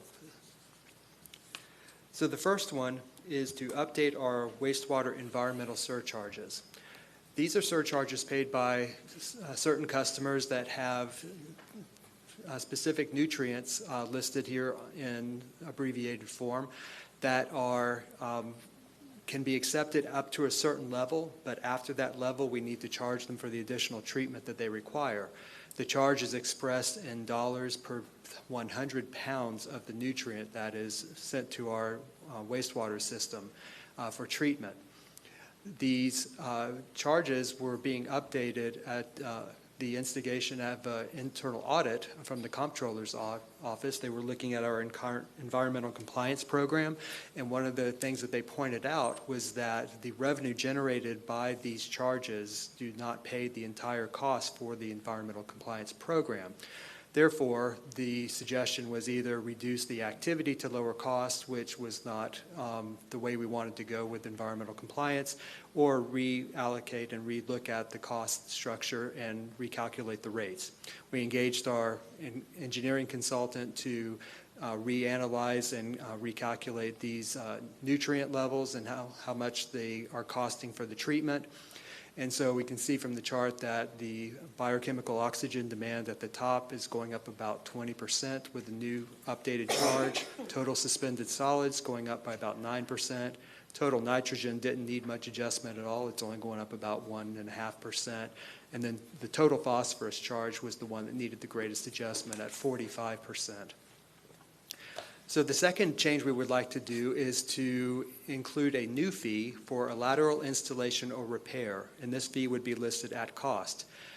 What happens occasionally is that a developer might ask our field services division to install a lateral from our wastewater force main to their plumbing for their development. That's not part of our responsibilities, but we wanted to be cooperative and helpful. We just want to make sure we can recover our costs for that. So our business practice is to bill them back for that cost when this happens, but we wanted to insert a fee into our rate schedule so it could be a board-approved fee that we are charging to them. And because the conditions in the field vary from job to job, there's not a way to establish a specific fee for it, which is why we would list it at cost. And the third one is to create a new environmental program reinspection fee. In our oil and grease program, we have environmental technicians that go to restaurants and other customers that have grease traps, and they inspect them to make sure that they're cleaned out. The process is that if it's not cleaned out, they would go back a second time to inspect it, and if it's still not cleaned out, they would go back a third time. If it's not cleaned out at that point, then they would be issued a fine, typically about $500. But in the meantime, we're incurring costs to have that inspector go out a third and a second time. So in order to recover that cost and perhaps provide a little bit of financial incentive to our customers to get the grease trap cleaned the first time, we would like to have a reinspection fee so that when we do have to go out a second or a third time, we would charge them $48 per hour, which is based on our 2025 costs, and it would be charged at a 1 hour minimum. So finally, for our next steps, today's discussion item and the requested approvals of the rate resolutions at the end are part of the state of Florida's process for us to increase our rates. The first step is going to be just to be approving preliminary rate schedules. So with your vote today, if everything is passed, nothing will actually change. It's only going to be after a public hearing for a final adoption of these rate schedules that the rates would actually change. So therefore, we have scheduled a public hearing, or will be scheduling a public hearing on January 27th of next year. And that would be for the final adoption if the board chooses to do so. If the board does approve the new rates, we will conduct customer outreach. We found that this is very effective in prior rate changes, especially ones where they go up more than just the normal 3% indexing that we might do. And we would do several things to reach out to the customers. And one thing that we can also include is just communicating what Mr. Burnham has shown you, that we have some of the lowest rates for water and wastewater in the area. And even though no customer wants to receive a rate increase, and we don't want to give them a rate increase, just to help them understand that it is necessary and they're still getting one of the best deals in Central Florida. And then finally, if everything is passed, the new rates would become effective on October 1st of next year. We've found that many of our commercial customers especially appreciate the long runway leading up to the rate increases so they can plan their budgets and get ready for the adjustments that they need to make. So that brings us to the requested action. We have two resolutions for your consideration. One is a resolution with a preliminary water charge schedule, and the second is a resolution with the preliminary wastewater charge schedule. So this concludes our presentation. Mr. Burnham and I are both available for any questions you may have. Thank you. All right, there are questions. I'm going to start off. If I think on slides 21 and maybe 22, you showed the different costs between the different municipalities, et cetera, within the areas compared to Orange County. And the way I read it, the average residential customer uses 7,000 gallons during the billing cycle. Is that correct? That's correct. It would be per month. If I read this chart, Orange County average cost is somewhere around $70 for that person. That's correct. I live in unincorporated Orange County, but I don't have Orange County water. I have Orlando Utilities. And so for me, the chart says, because I have Orlando Utilities, I pay more, right? It looks like it's slightly above $80. Correct. So I pay, basically, if I was using the average gallons per month, I would pay as a consumer, I'm paying about $10 more per month, or 10% more, thereabouts, for what I'm using in unincorporated Orange County. So even with the rate increases that Orange County is proposing today, it still will be below, I'm going to say, the Orlando Utilities Commission, right? That's correct, sir. Okay, so I feel like I'm paying too much money then. Okay. Anyway, All right, I'm going to open it up for questions. Commissioner Wilson, followed by Commissioner Moore, Commissioner Uribe, Commissioner Simrad, Commissioner Gomez-Cadero. So Commissioner Wilson, you're up first. Thank you, and thank you so much for this comprehensive amount of information. I am so sorry I didn't make it to the briefing, but I did get this great wealth of information because that's what you all always do, and I'm so grateful for the work. I think my first meeting with utilities, I may have said, are we shortchanging ourselves? Right? Mm-hmm. I said, I think we're shortchanging ourselves. I'm concerned about this, and there was a look amongst y'all like, yeah, we've been talking about it. So I understand that this is an uncomfortable conversation, but I do think seeing the costs imposed on the utility, that is not something that we have control of, right? What do we do then? Do we take a shortcut somewhere? I think those of us who studied what happened in Flint, Michigan, know you don't take shortcuts when it comes to water. And so I think, you know, I support, obviously, this incremental, the resolution and moving forward with this. I do always also have that glint on it about conservation and see opportunity there for greater conservation, and would like to say that as we continue to move this conversation forward with the public, let's really lean on that, because, you know, talking about native plantings and how we can decrease our reuse water, talking about what we can do, you know, even with adapting our shower heads, those are the things that we can provide as an education, potentially as an easy investment in going out to the public, that will then say, you know, this will help. This will help your bill. This will help us overall as a community. And I do think that I think it's important also, because of the crazy DOGE stuff, to ask, was there any inspection into these costs that we're incurring from chemicals and potentially equipment, things that we have no ability to try to shortcut on? Was there any inspection of that during the DOGE? Yeah, none to my knowledge. The only thing that might have come close is when they were asking for contracts and purchasing information that we provide a lot of. I just wanted to make sure you weren't doing minority and women-owned businesses with that. But I think the part that is so important for everybody to understand is that we are trying to, much like any business in the utilities division is a business in that it's covering its expenses in the best way it can.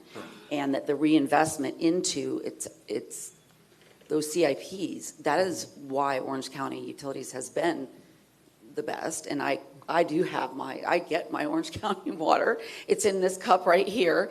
And I just want to continue to tell you that I support the way that you're approaching this. And I believe that it's a reasonable ask, and I support it. Thank you, Commissioner. Commissioner Moore. Yes, it seemed like a lot of your expenses were heading towards 50% more, I was doing a quick rounding. Mm-hmm. But if you can go back to the rate, the customer impacts, which I believe is on page 20, I'm trying to understand then exactly how you got to that amount, because those amounts actually look, listen, I'm not happy about this for our people at all. So, so I don't want this comment to be misconstrued, but it seems that those increases maybe don't cover the increase in costs. This is on a monthly bill, and so depending on how much water is used, to Commissioner Wilson's point, if we have an effective outreach for the environmental conservation and water conservation, then the bills can be lower and they can be closer to that 4,000 gallon level that's listed at the top versus the 7,000 gallon listed in the middle, or the 12,000 for a high user. But I understand that. So is it because your operational costs have not gone up as much as when you're having to hire companies on the capital side? Right? The operational hasn't gone up as much as the capital. They've both gone up tremendously. The fact that this looks like, in one respect, a small increase compared to the huge increases we're having on our operation is just the fact that we have so many customers. We have 150 to 200,000 customers, so a little bit from everybody contributes to the capturing of those costs and being able to pay for them. Well, there's nothing more important than water. After a hurricane, you know, we survive barely without power, but you can't go very long without water. And so, and that day that water's being a cheap commodity, it seems like it's going away. Is there an easier way to explain to the public? You took a deep dive, which we need because we're responsible to look at that level. But is there an easier, quicker way to explain to them why the increase in these costs? I think the costs have increased mainly after the pandemic because there were a lot of supply chain issues. And so it was hard to get materials, it was hard to, and the shipping of them with the increase in gas prices that had gone up during the pandemic also contributed to the shipping cost of just getting materials to the site. The fact that in our industry, the cost that we are facing is not the same cost that a consumer faces. So when they look at the CPI, yes, there was 1 year of over 8% inflation, and then it has been coming back down since then, and now it's around, I believe, 3% or so. So what they're experiencing for purchasing food and services for their household is just a separate set of costs that we have to purchase for the production of water, the treatment of wastewater, given the chemicals, the regulatory requirements we have to follow to dispose of biosolids, all of the distribution system that is buried under the ground and nobody sees but still needs to be maintained, and then also just to be building the expensive water and wastewater facilities that are needed to serve our current customers, to make sure it stays in good working order, but then also to serve the new customers that are coming out. And Are there labor costs as well? Because, I mean, when you look at the cost for your 5 million gallon a day plant, going from about 110, I'm going from memory here, 168, that is a tremendous increase. So you're saying some of that's parts, but is there a labor component to this as well? That would be, yes. It all works together to increase costs, and these are the estimates and bids that we're getting from our contractors. So they're trying to cover their costs, and of course this is a capitalistic society, so they're going to try to make some money doing it. But at the end of the day, since it's competitively bid, they're going to try to put one of their best costs forward in order to get the job versus try to make oodles of money and not get the job if their cost estimate is too high. So we competitively bid all these projects. Yes. So it's coming, a lot of this is coming from the private sector side, perhaps labor shortages, inflation, you said supply chain. I had also heard yesterday, maybe there was a comment about there was so much more money coming from the federal government in terms of infrastructure that you think that had any kind of impact in driving these costs up? When the money was coming in in form of grants, like with ARPA, the utilities benefited some from that. So that did help defray some of the cost over time. But now most of that money is dried up, and we're finding it's harder and harder to find grant money to do some of the projects we would like to. We still look hard, but we do have challenges in that area. Well, to go back to the conservation side, now you briefed me yesterday and I was in complete shock, and so you modified my behavior already. When I turned the water on to make the coffee this morning, I said, I am not wasting water till this gets hot, so I had my jug to water my plants outside. I didn't want to waste one drop after I heard this situation, and made me start thinking about all the ways I could personally save, because I don't think there's a family out there that this is going to be easy on. And so I was curious if there's any, a body of work that could help us understand if the whole family took 5-minute showers, how many in your household, how many gallons you would save. Because I think we owe it to the public to help them quantify how to save money and usage. And of course, water is not an unlimited commodity. We know that you're looking at brackish water conversions, et cetera, et cetera. So is there any, and you've got a consultant here, is there anything out here that when you tell people, look, if you, do this, that, and the other, we can get the use down to then accommodate for this increase? Commissioner, I'm sure that there is, and I know we have a water conservation group that is probably better in touch with that body of work than I am. And that is something that we can look into with the messaging that we're doing as we're doing customer outreach to try to provide more of those ways to conserve water and lower their bills and the impact of the rate increases. Right. I mean, I can think of several that I do at home I was telling Commissioner Wilson, no more St. Augustine grass, and I don't have an irrigation system, and everybody, it's like, are you going to do it? I said, no, I am real happy to not have to have that bill. But a simple little thing, when I'm watering my plants, because I have no irrigation system, I have a nozzle on it, right?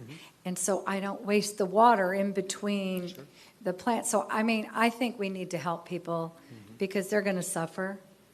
And the bills that are going up at the grocery store and everywhere else is really tough on our people. So I think we owe it to them. If we're going to have to do this, then we owe it to them to help them to figure out how to conserve.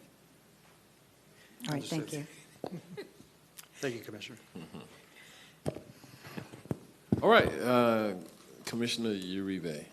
So I wanted to expand on that education part, because what we do always see is, and I'm also a victim of OUC, and I know I said that out loud, but we talk about electricity, right? We talk about saving electricity all the time, insulating, doing all of these things, and I think we need to be a little bit more proactive, because this is going to be a hard wake-up call.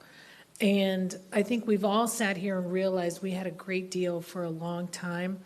And I kind of want to press a little bit more on that, because I think a lot of times educating, I bet most people don't even realize. I've heard people who have OUC, like I do, like, how is it that our tax and our fees are higher than what we actually spend on water, right? We're always saying that. We see that it is much more inflated.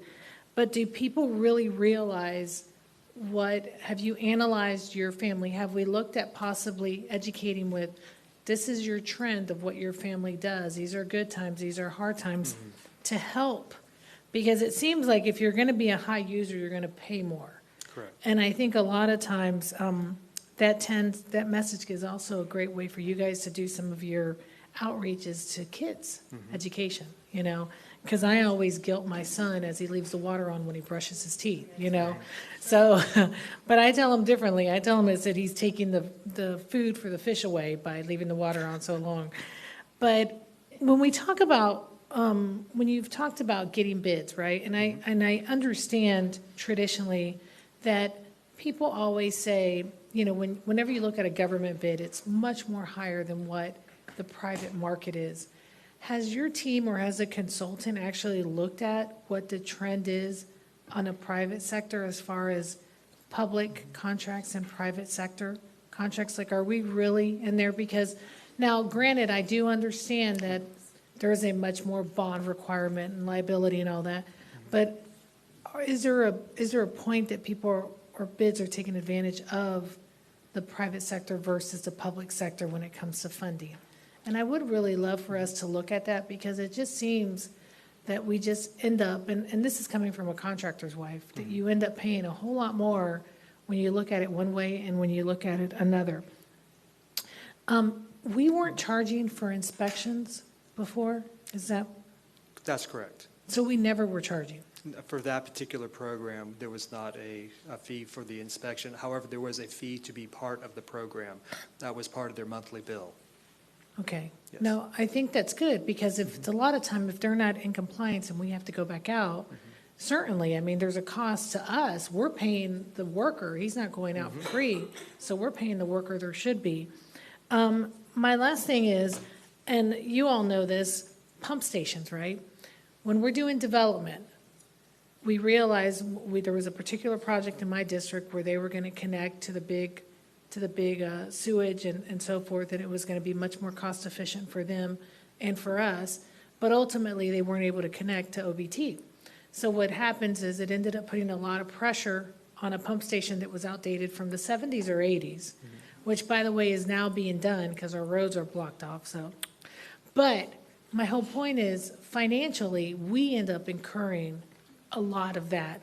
And how is that analyzed? And is there a way to analyze this in the pre-developmental stage to have some accuracy on that? Because it ended up being a burden cost on the county much sooner than expected. Yes, it was on the 5-year, 10-year plan, but because of the amount of putting in 112 more units to a pump station that was over 30 years old, where did that cost get absorbed? Because now I'm looking at financially, are there times that we are incurring costs that should not be our cost?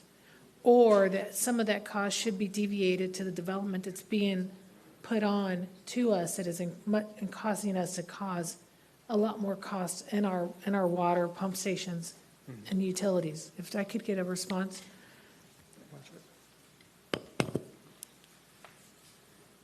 Commissioner, I know that may be maybe a misconception. I think in that particular case, in your district, that there was a development that connected into a existing gravity system.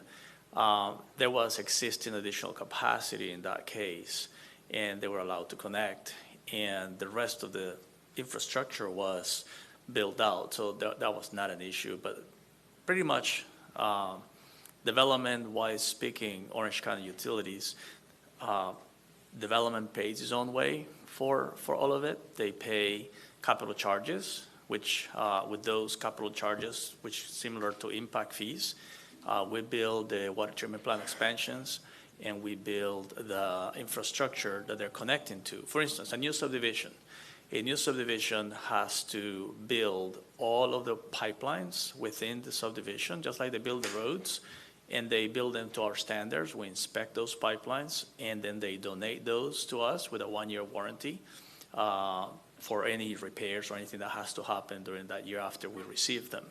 So then we operate those pipelines, and then they also, if they have to connect to our system, we evaluate the capacity at the connection point, and unless we have capacity that is excess capacity at the connection point, we're going to tell them, you have to extend the pipeline further down, sometimes beyond 1 mile, or up to 1 mile in most subdivisions. In the case of places like Horizon West, we master plan big villages in the case, and then when the developer is going to have to build a subdivision, they would have to build not only the pipeline that they need for themselves, they have to build the pipeline to the size of the village size. So sometimes it's like chicken or the egg. One developer has to go first, and he doesn't want to build a mile pipe because he has to build that full-size development. So he's going to have to wait and collaborate with their neighbors. We don't get on their way. They collaborate among themselves, and maybe 3 or 4 or 5 of them get together. They build a larger pipeline. Or maybe the first one, for the cost of opportunity, builds a pipeline at a higher cost, and then the others go in and connect to the pipeline, but we don't pay for that.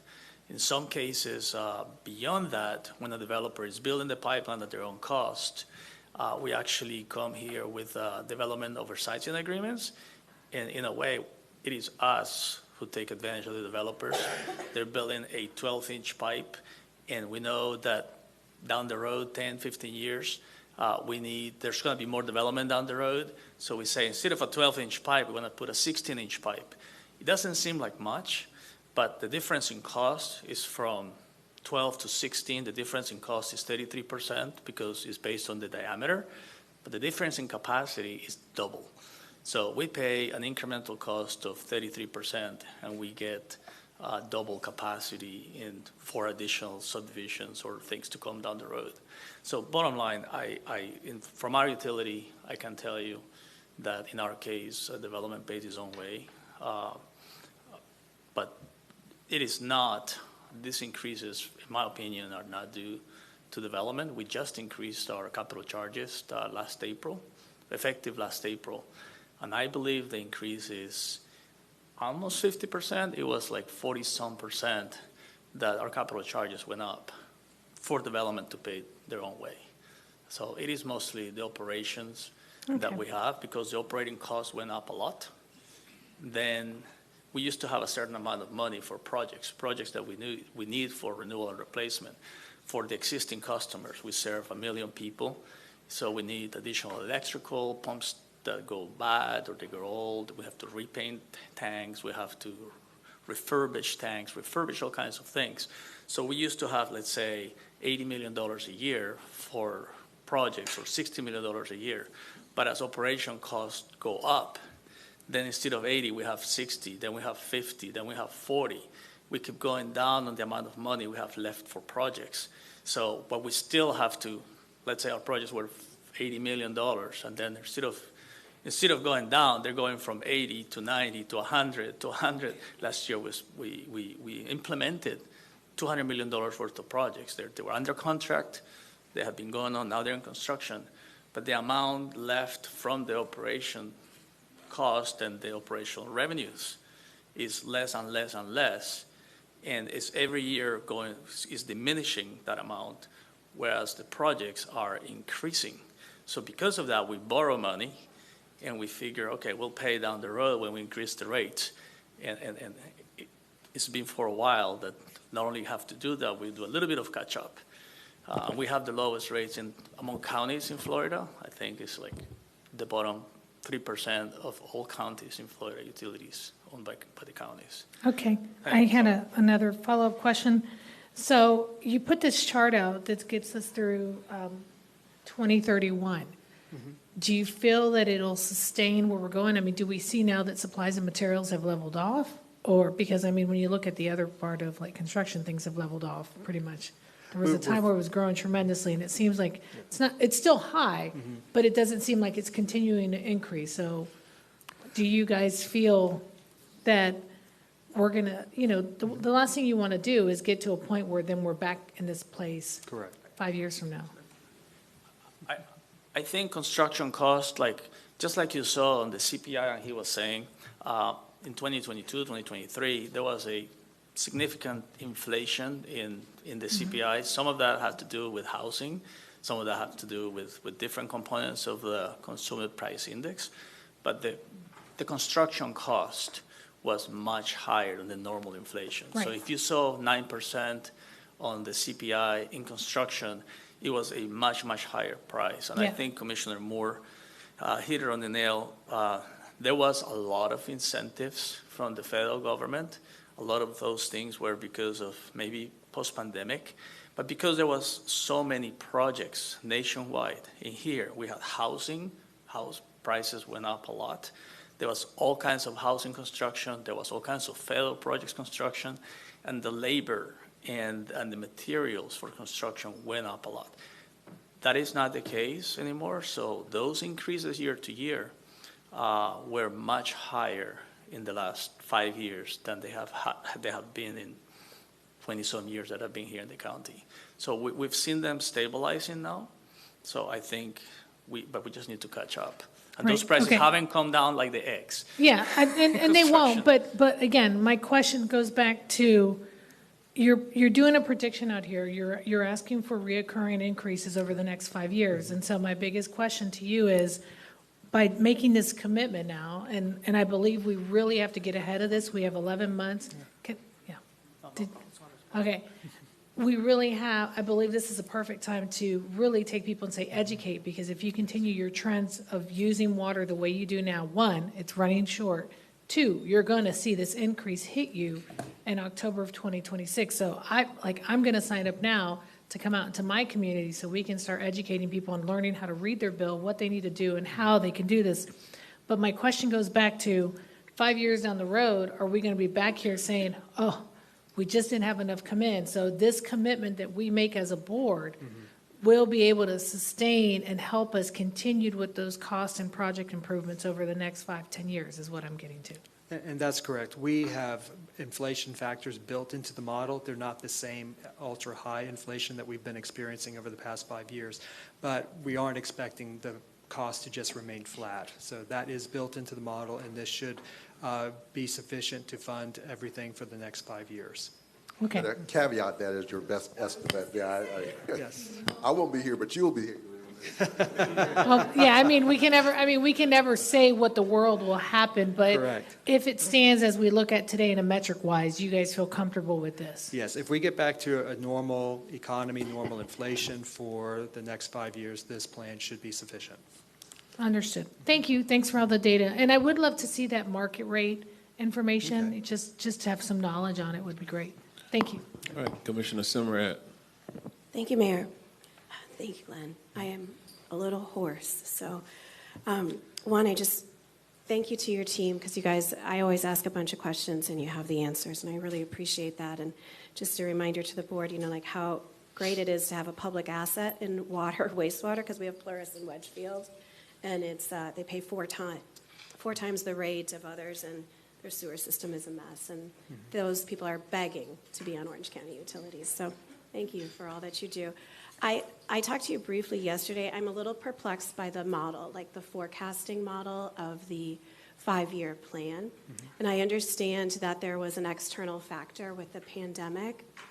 But in terms of looking forward, because we know external factors are always going to shock a model, how can we improve that model? Like, do we need to forecast different indexes? Do we need to do different supplies? We can have a base scenario forecast, a stress case, and then like the black swan, right, which is the pandemic. Do we have multiple versions of models to deflect to so that we can try to stabilize?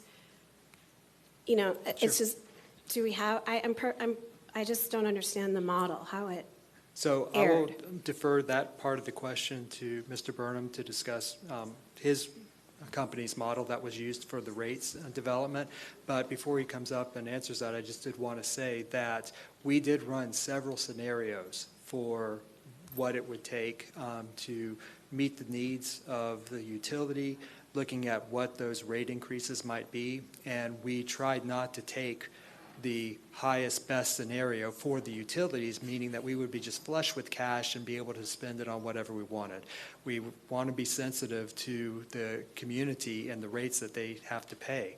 So leading into that, one of the models that we ended up going with did not have the highest rate increases on it, and it does make sure that we are not overcorrecting here by raising the rates too much to where we just are flush with cash.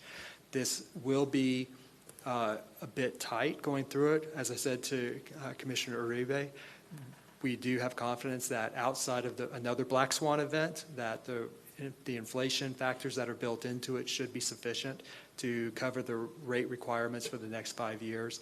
But at the same time, we still want to be sensitive to our end customers and not raise the rates too much, to the effect of, as Mr. Burnham was pointing out in his part of the presentation, that our ultimate goal would be to get back over 3.0 as a debt service coverage. This rate plan does not get us there in the 5 years. We have to go out one more year to the 6th year before we can achieve that. We say above our minimum requirement of 2.0, which is very good, but it all comes back to we didn't want to present a rate plan to the board that would be too generous to the utility and not be sufficiently considering the outcomes to our community. And let me turn over to Andy. Thanks, Glenn. And then just relative to your point, too, about the modeling and kind of stress tests and scenarios, and I think it also goes back to Commissioner Uribe's point as well.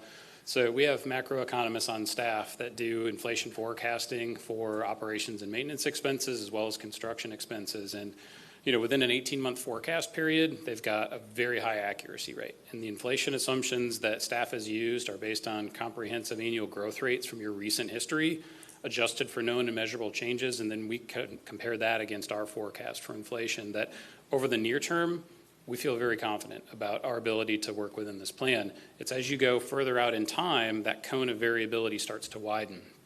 And so that's where we start to look at stress tests and assumptions. But that's where part of this comes back to your utility staff to stay on top of changing conditions and monitor events. No one could have predicted the pandemic and the associated outcomes that came from it, right? We all had to respond to it. And I think that's the point of the stress tests and the scenarios that we ran. We qualified data and feel as confident as we can with our projections, especially for the near term, used averages for longer term assumptions, but made sure that we identified the mechanisms that we would have to potentially make changes if things don't occur as projected. That could mean potentially coming back and revising the rate plan, or it could mean potentially adjusting your capital spending plan or how you fund capital, or looking at other financing or funding mechanisms. So you have a number of different levers that you can pull to help make sure that this financial plan meets your bottom line financial requirements. And that's why these things are routinely updated. The rating agencies and the investment community loves to see the certainty, and that the indications of adopting a 5-year rate plan really signifies to them strong, proactive financial management, but it doesn't necessarily mean that if things go very different than projected, that you don't have the ability to come back and amend things. So I think the commitment here is trying to adhere to the plan as much as reasonably possible within acceptable tolerances, but again, not precluding a conversation to come back if it's appropriate to have a conversation about adjusting rates if things occur materially differently. In the past, there's been years where the 3% indexing, we haven't exercised that as the utility because we didn't need it. So this could go both ways. I think it's just part of your attendant financial management practices are really going to mitigate that risk. So I heard you say that you use averages, but like I teach statistics. So when we use an average, we can say a swimming pool has an average depth of 3.5, but I might jump in the part of the pool where I can't swim and it's 20 feet. But the average is this. Do you do modeling using your air terms? Because the year of 21-22 presented much different inflationary data. So do you take into consideration the air terms to make the model more accurate? Because I don't know how we got so far off. Well, so the conditions and the outcomes in terms of the inflation measures and data measures after the pandemic that reflect a lot of the supply and demand changes that happened as a result of the pandemic, we took that data with a grain of salt and looked at what caused those variances and made sure to kind of normalize those parameters when we do our regression modeling. So this is getting hyper technical, but we look to really normalize what are the causes and trends that we can identify that drive those costs, and then predict those drivers going forward as a measure of estimating those inflation factors. So we tend to normalize the periods that we look at. Even in staff's own cash flow model, there's a normalization period that takes out outliers of extreme inflation periods that reflect non-standard or atypical conditions to normalize those averages that are used for forecasting. And they're also done at a very specific level, not at a high level for total O&M, but by category, by department. And in some cases, we look at specific type of expenses like chemicals or utilities different than labor and other components. So there's a fair degree of analysis done. So it's not just a simple overall average. It's categorical and targeted to specific line items when we look at those trends. But I hear normalizing, so it's smoothing the data. It's that trying means to you smooth the behavior. Smooth the data, adjust for Which known results and in measurable errors. changes. So, yep. So when we smooth the data, we get more errors in the forecast. That's what my point is. But I think we need to, my team and I will take more into that. But I had another question pertaining to impact fee. So I hear development pays for itself today, but there's operational costs on those pipes that are put into the ground. And so over the course of time, we see that those need repair. So today it pays for the pipes, but eventually there needs to be improvement. Do we have any such model in the industry of utilities where we take into consideration long-term operational costs through the developer? So in the practice of utilizing capital charges for recovery of those capital investments, they're typically limited to the capital facilities themselves, whether it's existing assets that were previously built or new assets that are being constructed, and the replacement of those assets and then the maintenance of those assets are typically done through rate-related mechanisms, not necessarily through upfront charges to developers. There have been some communities that have availed themselves of service availability charges that try to capture some of the maintenance cost of keeping capacity in a state of readiness for development when it occurs.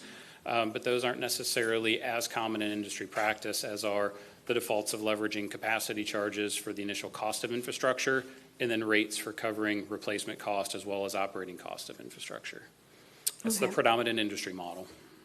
I will ask my team to follow up with you on that, on the information of those communities. And then the other thing that I just wanted to kind of emphasize is when we talk about affordability, I hear that we're the lowest, but when we talk about cost of living, that's a construct that includes many aspects of a person's life and what they spend their money on.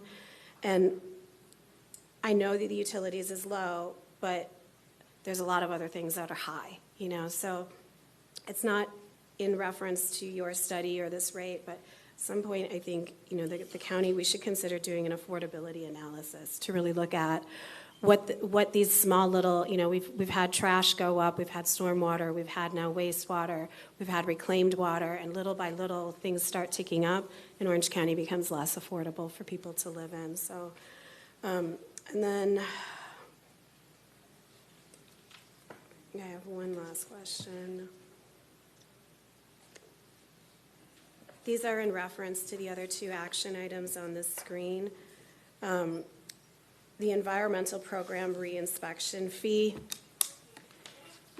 I worked a lot of years in restaurants, and a grease trap does some heavy-duty damage on sewer lines when they're not maintained. And I don't think that we should be giving grace to, you go out and you get maybe one warning, right? So, but it shouldn't be like one warning a year. Like, you get one warning in your business existence, but that's just passing the burden onto the taxpayer or the rate user as well. I mean, I think that we need to be more strict than just charging for the inspection. Yeah, charge for the inspection. County is sending somebody out there to do a job, but I don't support giving waivers to violations, particularly when it's passing the buck on to taxpayers. And So- Commissioner, we discussed this a little bit yesterday in the briefing, and we're compiling some information for you on that. What it looks like is that it is somewhat common to offer a charge for a reinspection and not do a fine, especially of the magnitude of $500 right up front.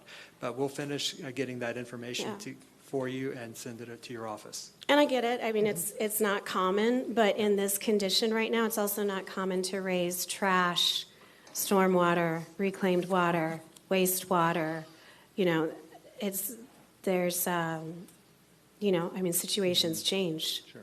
External shocks happen, and I think that we need to be diligent in making sure that businesses are responsible for maintaining their pipes, so that it's not people picking up that bill. So, thank you. Commissioner Gomez-Cadero. Thank you, Mayor. Okay. Thank you, Mr. Glenn, for you, your team, and all the things that you all do, services and always available to us, and, getting those services to the resident. I have 3 questions, very easy. I think it was already discussed, but these are like straight to the point. You answer them straight, and then the residents will know that that's what you mean. I just wanted to know, what is the overall impact for the average resident of Orange County? How many extra money will they have to pay? Is that what we have here in slide number 20? That's correct. This is depending on their usage. Of course, if they use more water and wastewater services, they will have a little bit higher impact. But overall, it's an average of 5.2% increase per year on the water and wastewater monthly bill. Awesome. Okay, and then if this is approved, it will start in October 2026, right? Basically, yes, in answer to your question, but just one point is that what is being asked to be approved today is just the preliminary rates, and so nothing will happen with today's approval. It's only after we have the public hearing and we have a final approval that the rates will actually change. And yes, they will be effective October 1st, 2026. Yeah, correct, and that's what the public wants to know. But saying that, I wanted to also ask you, what is the plan to explain and inform the residents about, what's going to happen? Because they have enough, there is enough time, but, it have been a discussion here about the, conscious of the wastewater, how the misuse of it, and so what is the plan? What will OCU do in order to continue educating our residents and so to save water and be in a better? Would you like to address that? Okay, go. We have several things that we commonly do for rate increases when they're not the normal just 3% indexing. We send out postcards to customers to let them know what's going on. There can be additional letters and emails and customer contact for our top customers. They will be getting the highest increases because they are our highest users. We have notification for our residential customers through the annual rate brochure that is sent out prior to the rates going up. And then also what we've done in the past is have a dedicated phone number that customers can call specifically asking questions about the rate increase. And we've also set up a bill calculator on the website so that a customer can go in, type in their usage, and see what the change in their bill would be. And then on top of that, we can look into things that we've discussed here this morning, like more customer outreach for the environmental concerns as far as water conservation, and doing a more of a educational job there to help our customers learn ways to cut their water bill and wastewater bill. Super. Yes. But I was just thinking, like, you know, I know you all send postcards and emails and letters and so on. People just do boom, boom, and that costs a lot of money. We know that, right? So I was just thinking about, because I think one of my colleagues said it as well, like forums or things that you can come and talk to the people. People have questions, you can answer right there, and how to read the bill, which is one of the, that Commissioner Wilson said. Because sometimes people don't know. They sometimes, you know, like, and I know we can go one-on-one and call or whatever, and they will explain or whatever, but I'm just saying, just to, you know, develop that good relationship with the residents and so in the community, better, because you all have a good relationship. I just think that we should be a little bit more, you know, one-on-one. Okay. I'm just thinking more personal than postcards and letters and so. I'm just saying. Yeah, thank you for the suggestions. That's something we can workshop and look into. Workshop.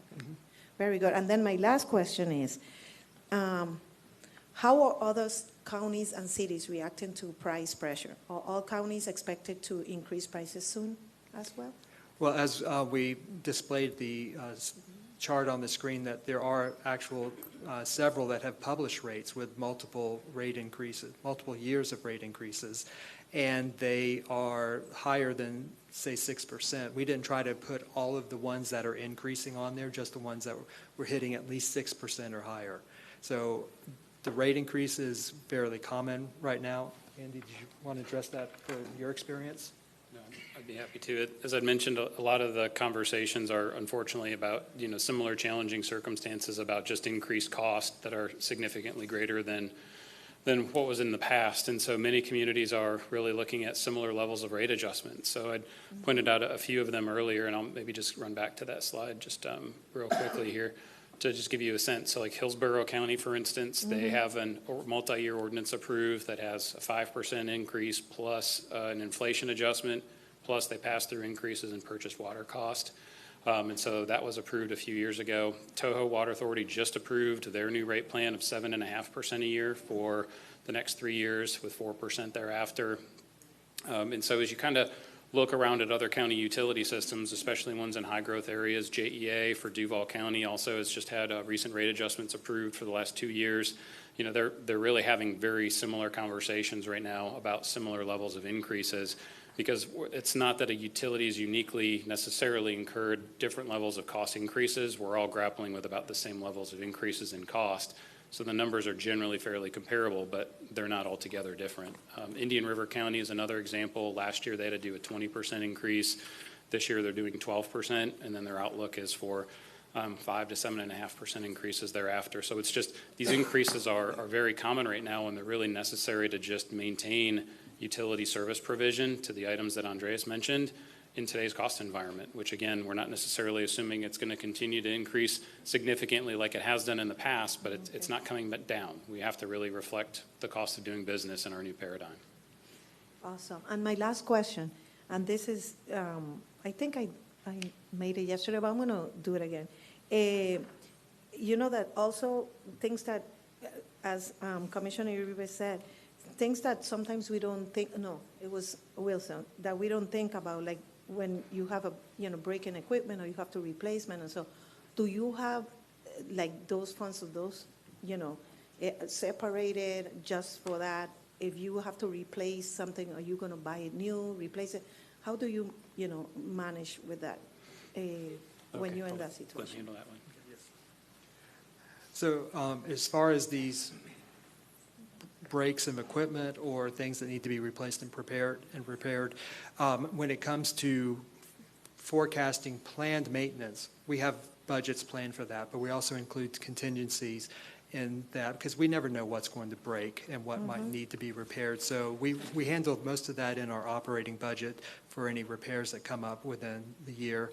And then for long-term planning, that's when we'll look at doing things in the CIP when a portion of the plant or maybe the entire plant needs an overall refurbishment and rehabilitation. That's where we can be proactive about planning those projects in advance.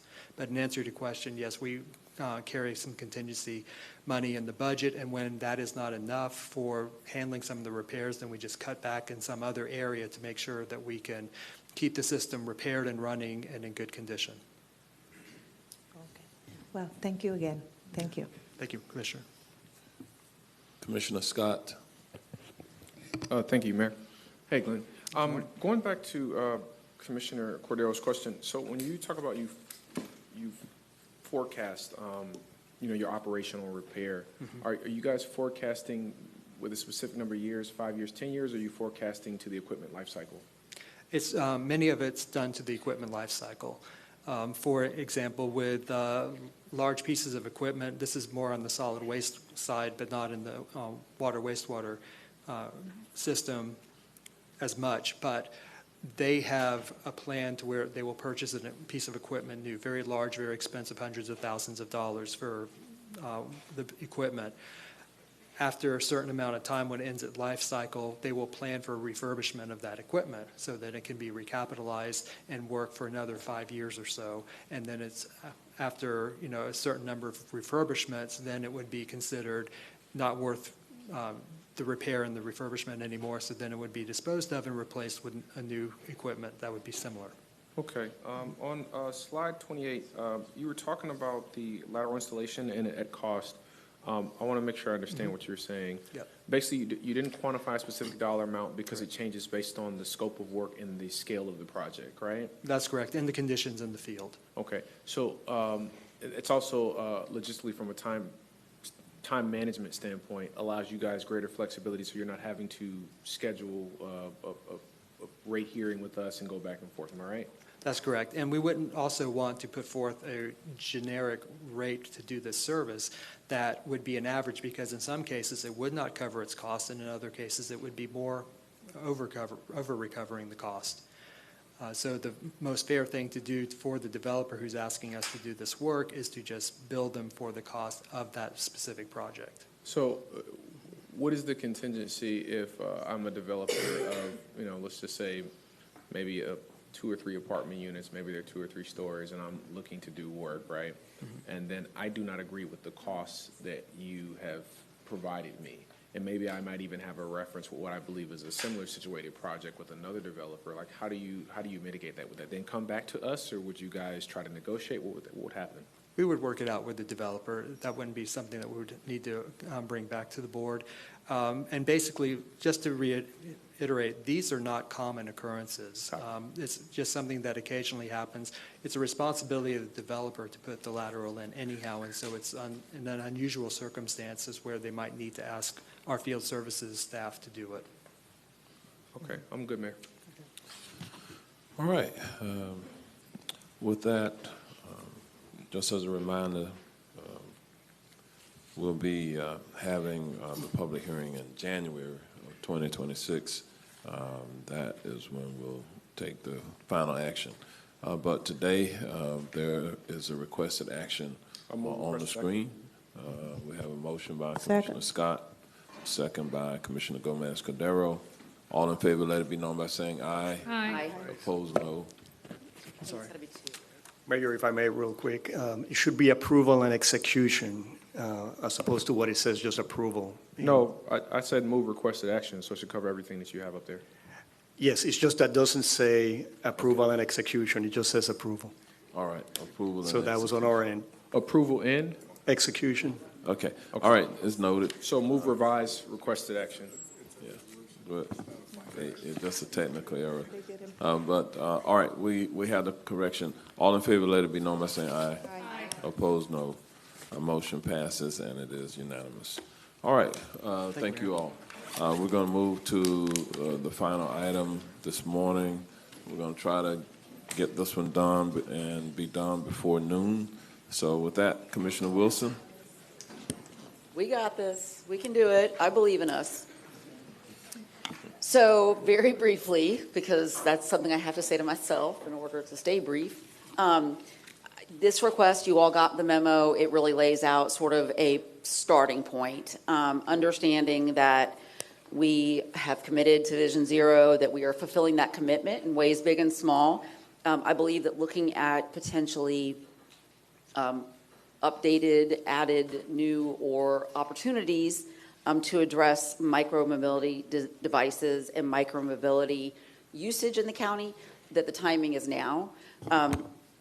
So I believe that e-bikes, e-scooters, I think anything that's motorized that you can use sort of on a trail hasn't really been contemplated so much in our ordinances. And we did do the pilot program for the vendors several years ago, but it didn't address the everyday usage we're seeing from citizens sort of across the county. So basically what my ask is to get your feedback on this and understanding and then direction for staff, understanding this is a very complex issue and that we need to get data, right? We have to start every ordinance with a good amount of data. So having an understanding of what's going on out there with crashes, hospital responses, law enforcement reports. I know that law enforcement hasn't been required to distinguish whether a bicycle accident was an e-bike, but you know, if there's another source of data that we can draw from, I believe that it would be the best substantiation for any safety measure. And then, of course, the where, who, and what. So that looks at where are the areas where we're hearing the most difficulty. I know that last week, Orange County Public Schools had a discussion about the usage coming to and from school. I will tell you, I think that there are tremendous mobility benefits in the usage of micromobility devices, because anywhere you see kids using micromobility devices to get to school, they're not sitting in a car by themselves or with one other person that gets the, you know, out of the car line. So I don't want to inhibit that usage, but I think we have to figure out how to make sure everyone that's out there on our trails, sidewalks, and other spaces feels safe. So the other piece that I kind of just wanted to make sure that we were looking at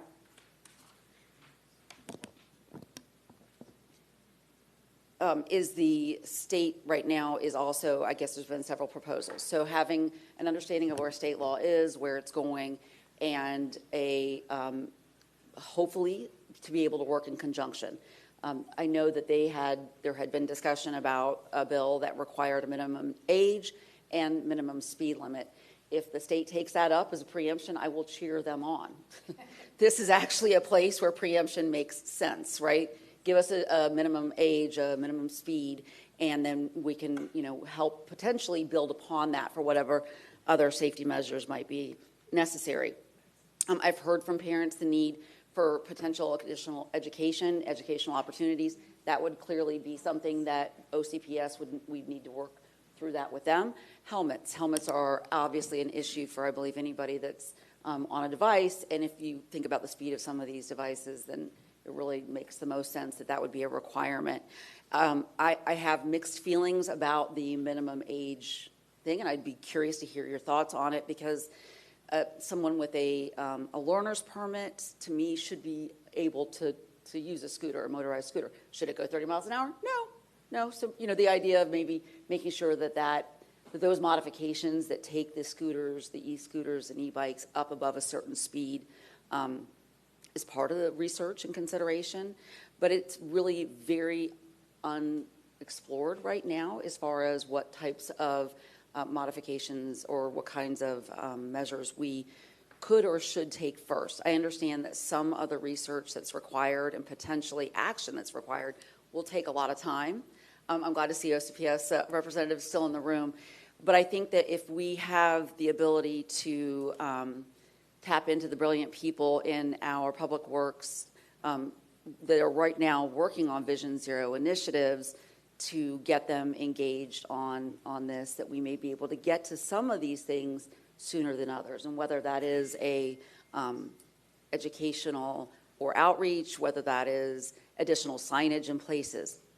But again, we need to have some information from staff about where that would be the most beneficial. Obviously, we would look towards our school districts, our school areas. I know that one of the frustrations, and we heard this morning from somebody who wanted a school zone near a high school. There are no high schools with school zones. They don't get the flashing beacons from the school. They don't get the same designation. But that doesn't mean that we can't explore opportunities to provide higher visibility, better crossings, and if we are adding something that's motorized at whatever level that motorization is, the possibility for that to be a safer in and out from the school.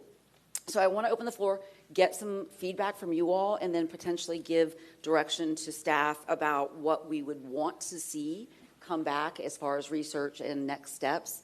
Like I said, I think looking for opportunities in things such as the data behind where these collisions are happening and what we think may come, what would help and benefit prevent that in the future.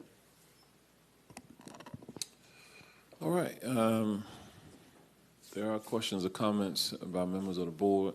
We'll start with Commissioner Uribe, followed by Commissioner Scott, Gomez-Cordero, Moore, and then Semrad. Commissioner Uribe. Yeah, so Commissioner Wilson, you wrote this memo. I've been talking about this for a long time, especially when we did the UCF overlay, because we never bring that up. And I've done a little research on this.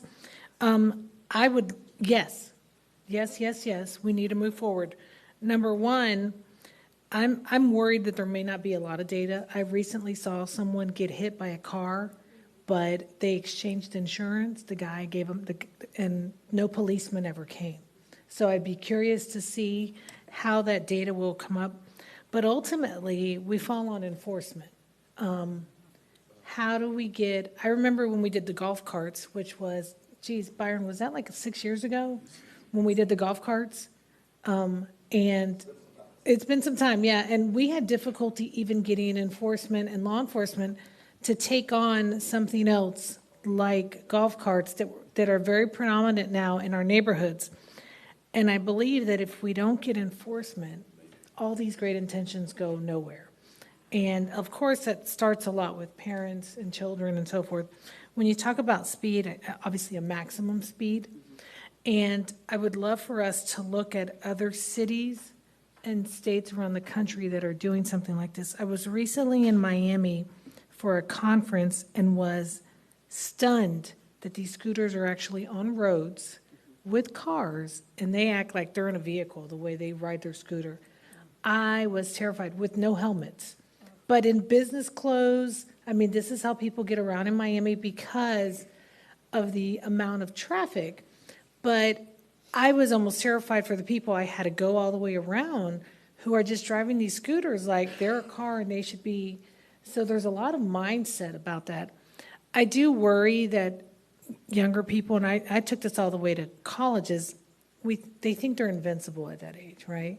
So they don't think it can happen to them. And it would be nice to see some sort of structure. But ultimately, if we can't enforce it or we can't cause those machines to have a maximum speed, we're kind of like great intended leaders, but not able to do anything. And I would love to see something like that happen. Again, I would love the legislature to take the lead on this so it could be statewide as opposed to where you can do it in Osceola, but you can't do it in Orange, you can do it in Seminole.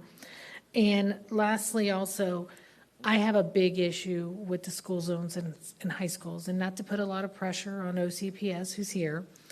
I had a student die at 16 years old at Oak Ridge, and we learned the hard way that there was none. I will give credit to Orange County for putting up the beacon with the speed, and ironically, it got hit by a car, and we had to get it replaced. But they are the ones that walk a lot, because buses are a lot harder to maneuver kids in high school than they are usually in elementary school, where it's a lot more compact, and where kids are going to magnet programs, so they're going to schools that aren't necessarily in their jurisdiction. And I didn't realize how much that's changed, and Commissioner Moore, you'll realize this. I was watching Peanuts, the movie, and the kids would go outside and play with the kids from school. And my son says, man, I wish I lived near kids who went to my school. And that's no longer normal anymore. And so we see kids transport through public transit, walking, bikes, and more. So I really think that we should really look at high schools becoming a high school speeding a zone, because you have a major school, Olympia, I have a major school, Oak Ridge, and we have a ton of them that are just growing as we continue to grow, and we just don't want to see another fatality or another injury happen. And I was going to say, because Olympia is where we heard the latest information from, but really, this sort of bubbled up in my district at Horizon. Yeah. Which, interestingly, the design there was to allow more people to be able to bike and walk to school, because every village has its own school structure. but we know how this works, right? They're typically in a rush and they're high school students, so they're going to try to get there the fastest they can. It's dark often in the morning, and so, yeah, the safety thing is paramount. But I think interestingly, so that you're like went down my checklist of the same sort of things that I felt like were important, which included that rules on riding on sidewalks versus streets for these types of motorized devices, education and signage, the kinds of things we can tackle. And my last thing would be, maybe we can roll in DOT on data because they tend to have a lot of pedestrian with Division Zero.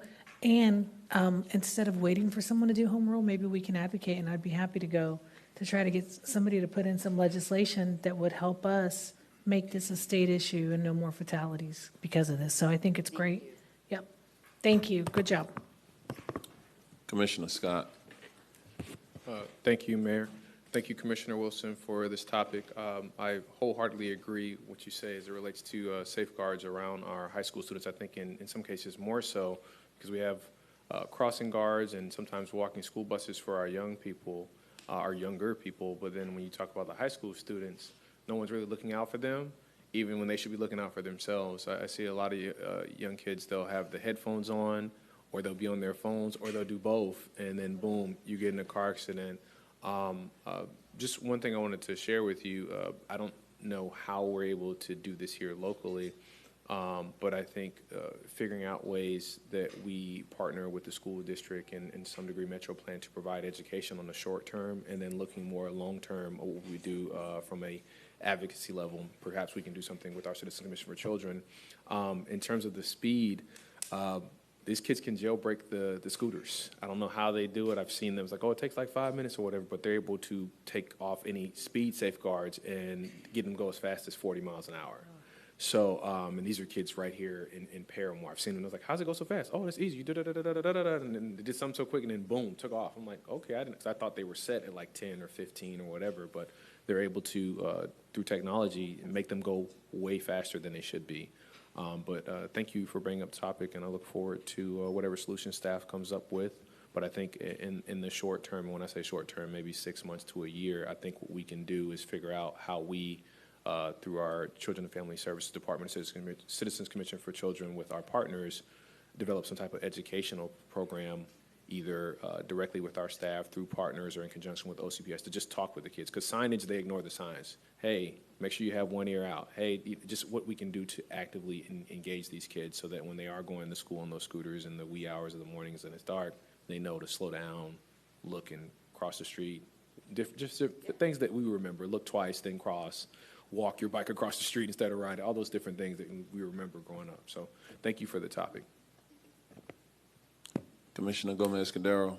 Thank you, Mayor. I wanted to say, Commissioner, that one of my initiatives, because it happens in my district a lot, in Avalon, Boulevard, is the kids, driving the scooter to school and so on. Sometimes they are distracted. They hit the car, not the car hit them and so whatever. So it happens a lot. But what I did is I didn't wait for anything. I just called Public Works. I called Metro Plan. I called e-bike. I called the school member, Angie Gallo, and so and residents that are very concerned about it. And now we coordinating a campaign, but in that area, to see how we can alleviate, but also educate, especially the parents. Because the parents buy a scooter, like Commissioner Scott said, here you go to school. But no instruction, no directions, no nothing. And then they just, So one of the things that I wanted to ask was, did you all ever discuss a registration? Because that was one of the things that came up in some of the conversations I had with residents is, should there be a registration where, you get you fill out who the owner of it is, who the person is that's going to be operating, and then your device gets some kind of a sticker that indicates registration. Did you all talk about that or consider it?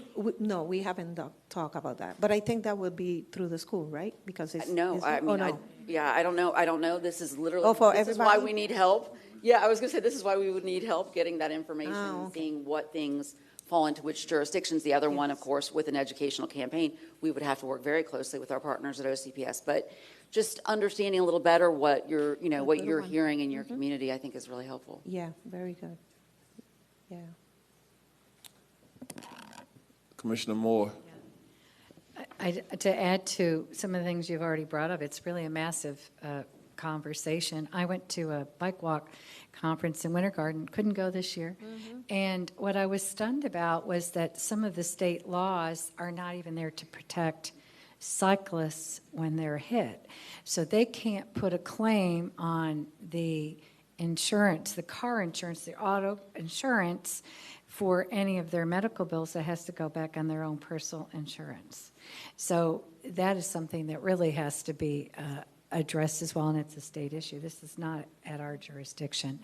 I also remember back, it was probably around 2012 when I was on the school board, that it was hailed as the best advent ever that driver's education was taken away from the schools and given to the safety council. Well, I don't think it was, because now when you see the students that are accessing more driver's ed and training, it's the ones who parents have the greatest means, and the ones that we can't get to don't get the driver's ed training. And you know, I had 5 fatalities in District 2 with teen drivers just in November, and it's just absolutely, you know, heartbreaking.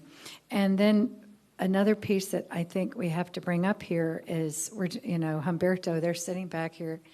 Your staff is struggling to keep up with what we need to do to make our roads safer, and I know there's probably a whole body of work that must be done to what the sidewalks potentially would be changed, pavement markings, dealing with scooters, what have you. So, you know, if we're going to go this route, we have to give him adequate support and staffing and financing, because he's already got a job that's incredibly difficult. And I'm assuming that a lot of the standards are going to have to be derived and developed from the federal government. And so I don't know if it's in the Uniform Code or any of the green books, any of those things, those documents that you use. So there's just so many pieces to this. You've got school board to public works and what have you. But I wish the legislature, maybe we can go up and lobby. We used to do that on the school board. We all go up as a team. You know, it'd be fun to go up with y'all. And could we at least have helmets? Could we at least have that insurance side fixed? And then the school board, you know, we're going to need some education coming from the schools. And because I know they don't want to take responsibility for anything outside that school property. School board is going to consider it our responsibility the minute that scooter is off their property. And so we have to work together. We have to have more of a collaborative approach, because they're all of our children. They don't just belong to the school board on their property, on a county or a city road. And then finally, I hope you're considering this being county. If we do have to do some ordinance changes, let's have a comprehensive Orange County structure and not have it different in every one of these municipalities, because that is not a good place. That would make it difficult for the school board and everyone else. It has to be countywide, so I hope we get to that. But I do know, I'm not sure, that's a question for Byron. I mean, this is such a massive ask. I agree with it, but you know. But a safety strategy countywide was the goal. So I do think but I think it's something that, but what does that look like? And, you know, we would need to rely on the expertise of not just our departments, but we start there, but then also law enforcement and our school partners. And clearly, what I'm seeing in my district is particularly the boys, you know, A through about juniors in high school, they have this newfound freedom. And you're seeing them going out in little packs, you know, trying to get to the skate parks, and I see them riding down the roads. I'm excited for them, because now you're not waiting on mom to drive you everywhere. It's really exciting. But at the same time, I'm not seeing any helmets, and I'm not seeing any of them paying particular attention to rules and those sorts of things. And so that's where, I'm a former school board member, but I really hope that first week of school we can develop some sort of a module about safe walking and biking to school. And the more of them that do this is good, right? Not so many parents in the pickup line. It's better for us with road capacity and congestion in mornings and afternoons. It's a good thing. This is a good thing if we can impress on these young people the importance of being safe. But that's tough. Again, my two that died, it was a 17-year-old driver, 3 fatalities on Welch Road, and then it was a 18-year-old driver who killed 2 people, one in their 80s, one in their 90s. They were both young male drivers in that range. So I hope we can go back and talk about driver's ed coming back to the high schools. And this is a very comprehensive conversation. But Byron, I hope that there'll be a champion here, because there's so many tentacles and aspects to it, that it's something that you can handle, staff can handle with all of our other responsibilities. And I'll be curious to hear, the response, because this is a massive undertaking. Yeah, Thank so you. I want to be clear that this is a two-step process, because this is very broad. So the thought was that today, there was that interest and support, we would now begin to actually go through and identify who's responsible for what areas, and begin to gather a clear sense of what might fall under state, what might fall under sheriff's office, what might fall under OCPS, what might fall under Orange County, and then come back in the spring to have a conversation with the board about those efforts, what specifically maybe the areas that would be under the purview of the board, other areas that you may explore. And then that's when we then began to develop and work on those specific issues that may be policy related for the Board of County Commissioners. So this is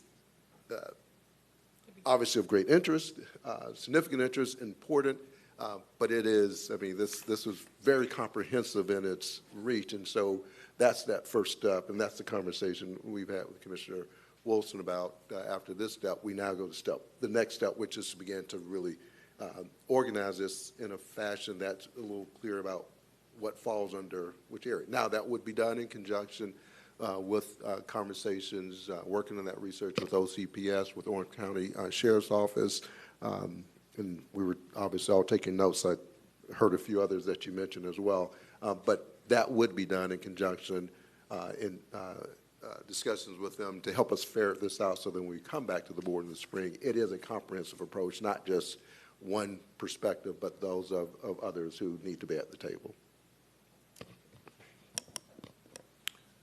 Commissioner Simrad. Thank you, Mayor.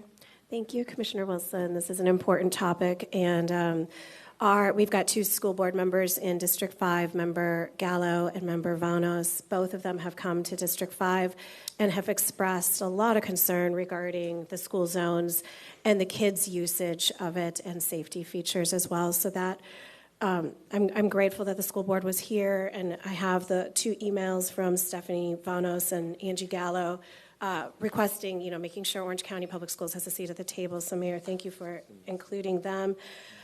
One thing that we haven't talked about so far is that it's not just in this. I've almost been hit with my kids by an e-bike who was riding on the sidewalk going more than 20 miles an hour. Oh, it's on.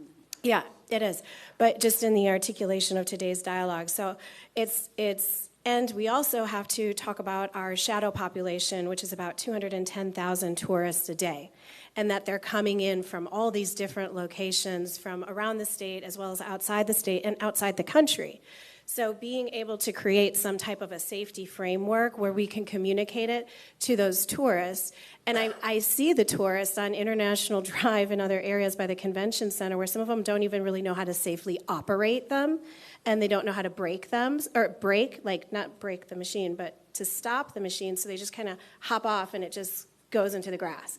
So we have to, it is a comprehensive approach, but we have to also consider that we have a very large shadow population that doesn't live amongst us to receive those mainstream lessons that we could do in the schools or do through the sheriff. So somehow we have to be able to communicate with our tourism stakeholders as well, that these are presenting issues that are dangerous for them, but dangerous for the people who live here as well. So thank you. Thank you so much, Commissioner, for bringing that up, because I think you all may have been copied on it, some communication from the iDrive chamber that articulated exactly what you're saying and supportive of any movement towards some more guidelines. They're different because those are vendors, and we do have an ordinance that we adopted in 22 that was to regulate the vendors for those rental, if you will, micromobility devices. And so I will kind of defer to Byron on whether or not we can get some separate information about, I know that was a pilot program. I think we should have some information back from that. As well as that, actually a meeting tomorrow, I believe, or this week, later this week, Thursday, with the iDrive areas, specifically to those areas and where we are tracking what those experiences have been. So that is being handled in a very, I'd say, very specific stage of discussion with them about those. Now, obviously, there's overlap with some of those concerns, and that could be very informative to this effort as well. But I do want you to know that we are specifically working with tracking on those matters concerning the program down in iDrive area. Oh, that's great to know. And I will say that you're exactly right. It does have the overlap. And if I had a dry erase and I was doing a diagram here, that the description sort of the things that concern those businesses have been very similar to the concerns that we hear from residents about drivers that are exceeding speed near strollers or wheelchairs or weaving in and out of pedestrians. The stopping and leaving a device, this is specific to those rentals, just wherever, that can be an impediment then for somebody who needs access. So leaving it on a ramp for, some crosswalk then can keep somebody else from being able to use that crosswalk. So I think it'll be interesting to see, the outcome of that, and it will help inform. Byron, I do think that there's quite a bit of work to be done here. And sometimes when we've had difficult issues or complex issues as a community, we've created these task forces. But whenever we do that, because of sunshine laws, et cetera, sometimes it inhibits the free flow of information. But I do believe that this is something that law enforcement really needs to be a significant part of, and perhaps the Orange County Chiefs group can be part of those conversations, especially if we're talking about doing something that has countywide implications. Also, we have a wonderful asset in our community, the Orange County Children's Safety Village, that does a lot of training and awareness of bicycle safety and pedestrian safety and a number of things on the campus that they have. So I believe that it's probably most appropriate at this point to keep the conversations at the staff level and look within, Public Works and perhaps even with public safety, work with Deputy County Administrator Danny Banks to maybe help pull this together, kind of reach across the different disciplines that may have some connectivity here, and let the work group, and we heard a representative from the school district here earlier today, that clearly they wanted to be a part of the conversation. So it's multiple disciplines involved in this conversation, but I think we'll continue to have some conversation at the county administration level about how to engage these different groups, take the wisdom of the board here today, and let's try to move the needle. This isn't something that I think can be done in the short term, but it will take some time. There are obviously legislative considerations, because what we do here, I'm sure other jurisdictions around the state are experiencing the same thing, and the state is going to certainly believe that they have some regulatory authority in this to make sure that there's a standard across the state in how this could be addressed proactively.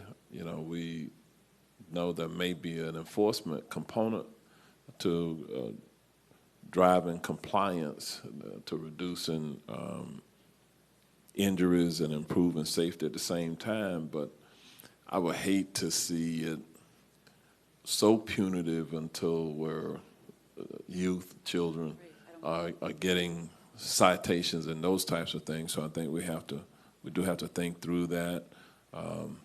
There are, as I see, as many adults who are out around, who will just, especially here in downtown, I see them driving these micromobility devices with a lot of risk.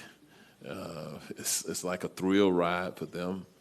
I've seen on several occasions on iDrive where it appears that it's a parent riding, standing up on a micromobility device, and they have one or two children, sometimes it's three, riding these micromobility devices, and it's like a thrill ride, and no one has on a helmet, any kind of safety things associated with it. And so I look at that parent and I say, wow, that parent is really is taking quite a risk here with a child. So I think there's a lot of work to be done here as we move forward. So we'll roundtable it, but we'll look to maybe Danny and others kind of taking the lead on this and kind of get it to a point where they can come back to the board with some recommendations about how we move forward. So great conversation today. It's 11:59, so we beat the noon deadline. Woo! So we're going to go into recess, and we will reconvene at 2 p.m. for the afternoon portion of our meeting. Thank you all. Thank you all very much for that discussion.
Ba-do-ba-do-ba-do,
ba-do-ba-do-da-da, do-ba-do-da-da, do-ba-do-da.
All right, good afternoon, everyone. Let me welcome all of you back to the Orange County Board of County Commission meeting of December the 2nd, 2025.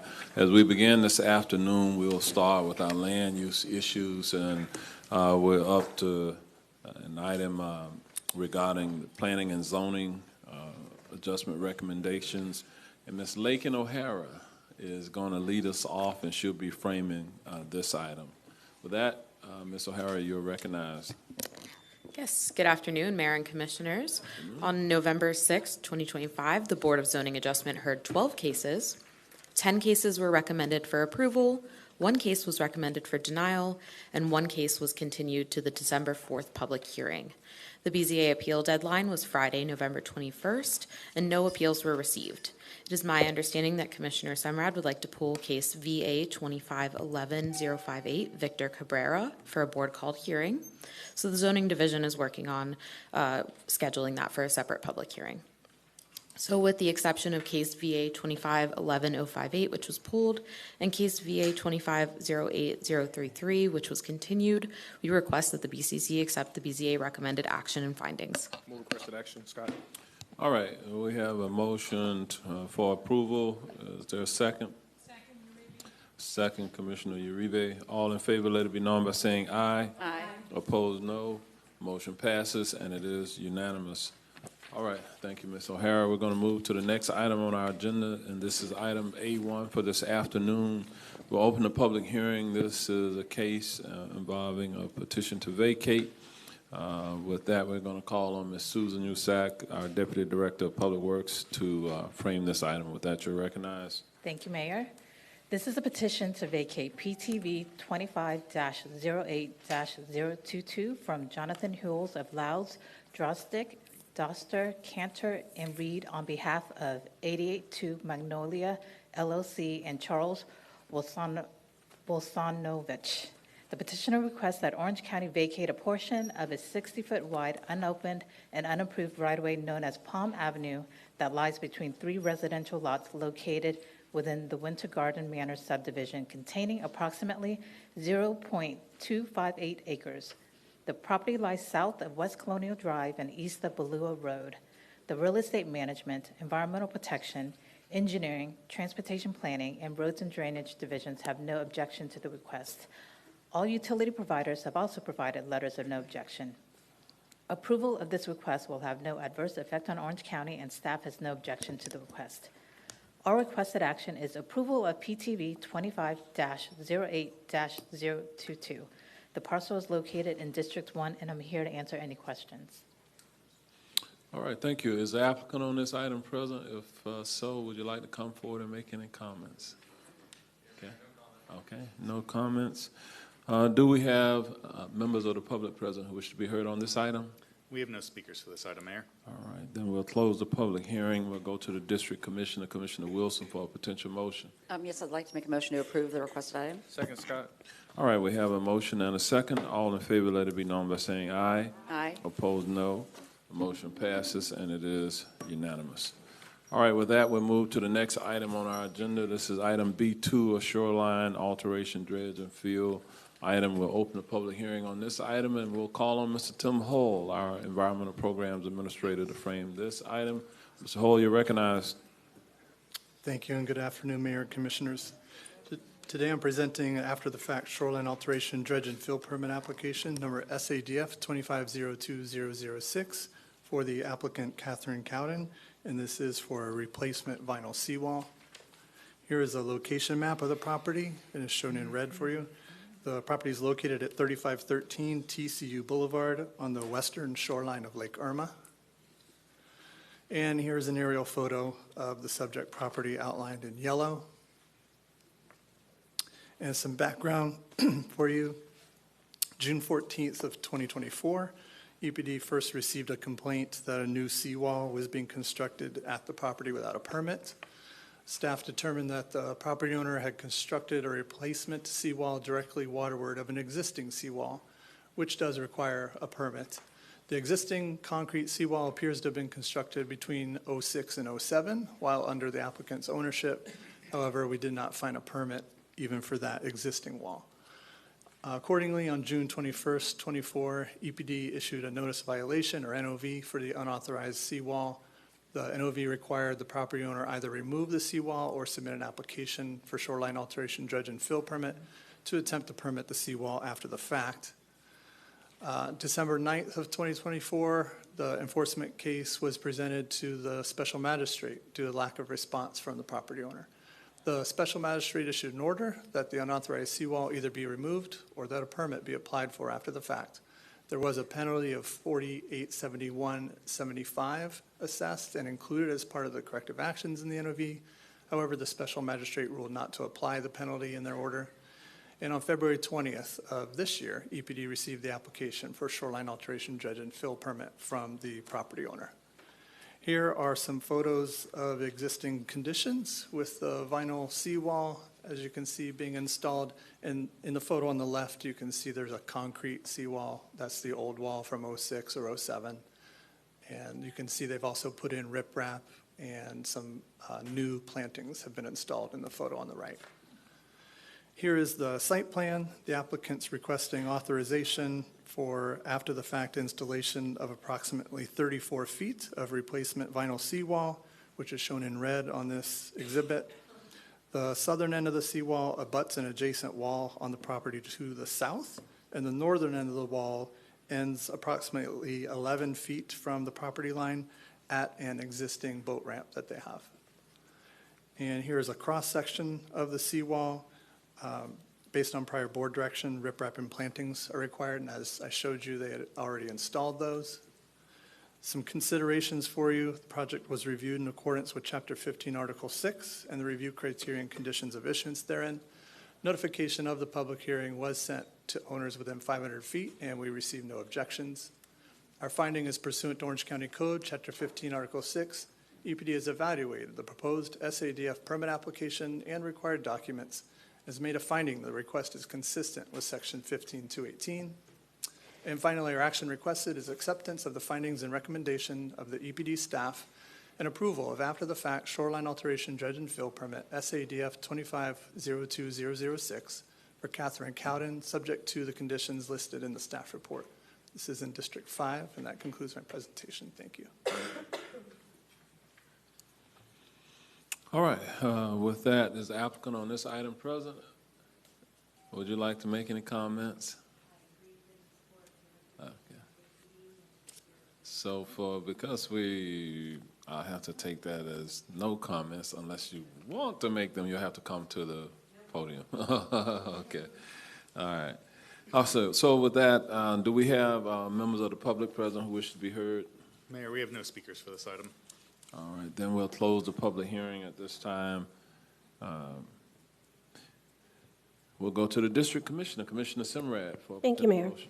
Move for the requested action. Scott? All right, we have a motion and a second. All in favor, let it be known by saying aye. Aye. Opposed, no. Motion passes, and it is unanimous. All right, we'll move to the next item, and we'll open the public hearing on item C3, and Mr. Thal Mueller, our planning administrator, will be framing this item. With that, Mr. Thal Mueller, you are recognized. Thank you, Mayor. This item is case DP 2503057. Property is in the Quadrangle Plan Development, Quadrangle Preliminary Subdivision Plan, Tract 16B Student Housing Development Plan. Request here is to develop a roughly 2.38 acre site, again located in the Quadrangle PD, to construct a student housing development with approximately 447 bedrooms. Here we have the property in the future land use map. Property is designated high-density residential, which allows student housing. As previously mentioned, property is zoned PD, Plan Development District. The Plan Development land use plan for this property specifically allows, and was recently approved by this board, for a student housing development of this size and scale. Here we have an aerial map showing the property, or its subject parcel, is currently undeveloped, surrounded by a mixture of commercial, office, and other student housing uses in the area. University of Central Florida general site plan. Again, request is for approval of this site plan. This is coming to the board due to the code requirement that all student housing development plans receive final consideration and approval by the Board of County Commissioners. However, again, this board has previously approved both the land use and zoning changes to allow for this specific development. So with that, recommendation is to make a finding of consistency with the comprehensive plan and approve the Tract 16B student housing development plan subject to the conditions listed under the DRC recommendation in the staff report. And with that, staff and the applicant are available for questions. All right, thank you, sir. Is the applicant on this item present? All right, she's coming forward. Mayor, Commissioners, Rebecca Wilson, 215 North Eola Drive, here on behalf of the applicant. Happy to answer any questions you all may have. Nick is right. We have to bring each one of these student housing projects 3 times. That's why you feel like you keep seeing me up here. So I appreciate it. All right, Ms. Wilson, if you'll stand by for a moment. Do we have members of the public present who wish to be heard on this item? We have no speakers for this item, Mayor. All right, then we'll close the public hearing, and we'll go to the district commissioner, Commissioner Wilson, for a potential motion. Or Commissioner Sumrall. Yeah, I was going to say, I would be happy to second. Thank you, Mayor. Commissioner Sumrall. Thank you, Ms. Wilson. I just need to say it on the record for our quadrangle in that area. So we've got businesses that are there. We've got Siemens. If you speak to Research Park, they're not digging all the student housing, and I know that there's a lot of variables that play into a company choosing to relocate. But it was an area that's for mixed use, and so I know I said this last time. I just want to say it again. We have to move away from the concrete block of student housing and use the land in the most economically impactful way. And losing businesses because of the student housing moving in is, they're moving, Lake Nona. So it's concerning. So I'm looking forward to seeing mixed use coming in the future. So, and I've communicated that with Nick and team and everybody. So, move for requested action. Thank you. All right, we have a motion by Commissioner Simrad, second by Commissioner Scott. All in favor, let it be known by saying aye. Aye. Opposed, no. Motion passes, and it is unanimous. All right, we'll move to the next item. This is item D4. We'll open the public hearing on this item. And we're going to call on James Gray, the Assistant Project Manager from our Zoning Division, who will come forward to frame this item. Mr. Gray, you're recognized. Thank you, Mayor, Commissioners. As you said, I'm James Gray, Assistant Project Manager with the Zoning Division. And I'll get that PowerPoint up here in a second. Here today with Jennifer Moreau, Zoning Division Manager. I have some representatives from the Florida Association of Recovery Residences here as well, and representatives from Code Compliance, and I don't know if we have the representative from Orange County Sheriff's Office here, but all of us are available to answer questions later on. All right. As soon as we get this PowerPoint up. But looking today to propose some Chapter 38 zoning code amendments to bring the county into compliance with this Senate Bill 564, which requires the county and all counties and jurisdictions within Florida to adopt a standard process for reasonable accommodation requests. Just looking for that PowerPoint. So James, is this the first time you are presenting? I have, yes. It's my first time here in front of the BCC, yes. Oh, this is your first time, that's what I thought. Well, welcome, James. Thank you. It won't be your last. It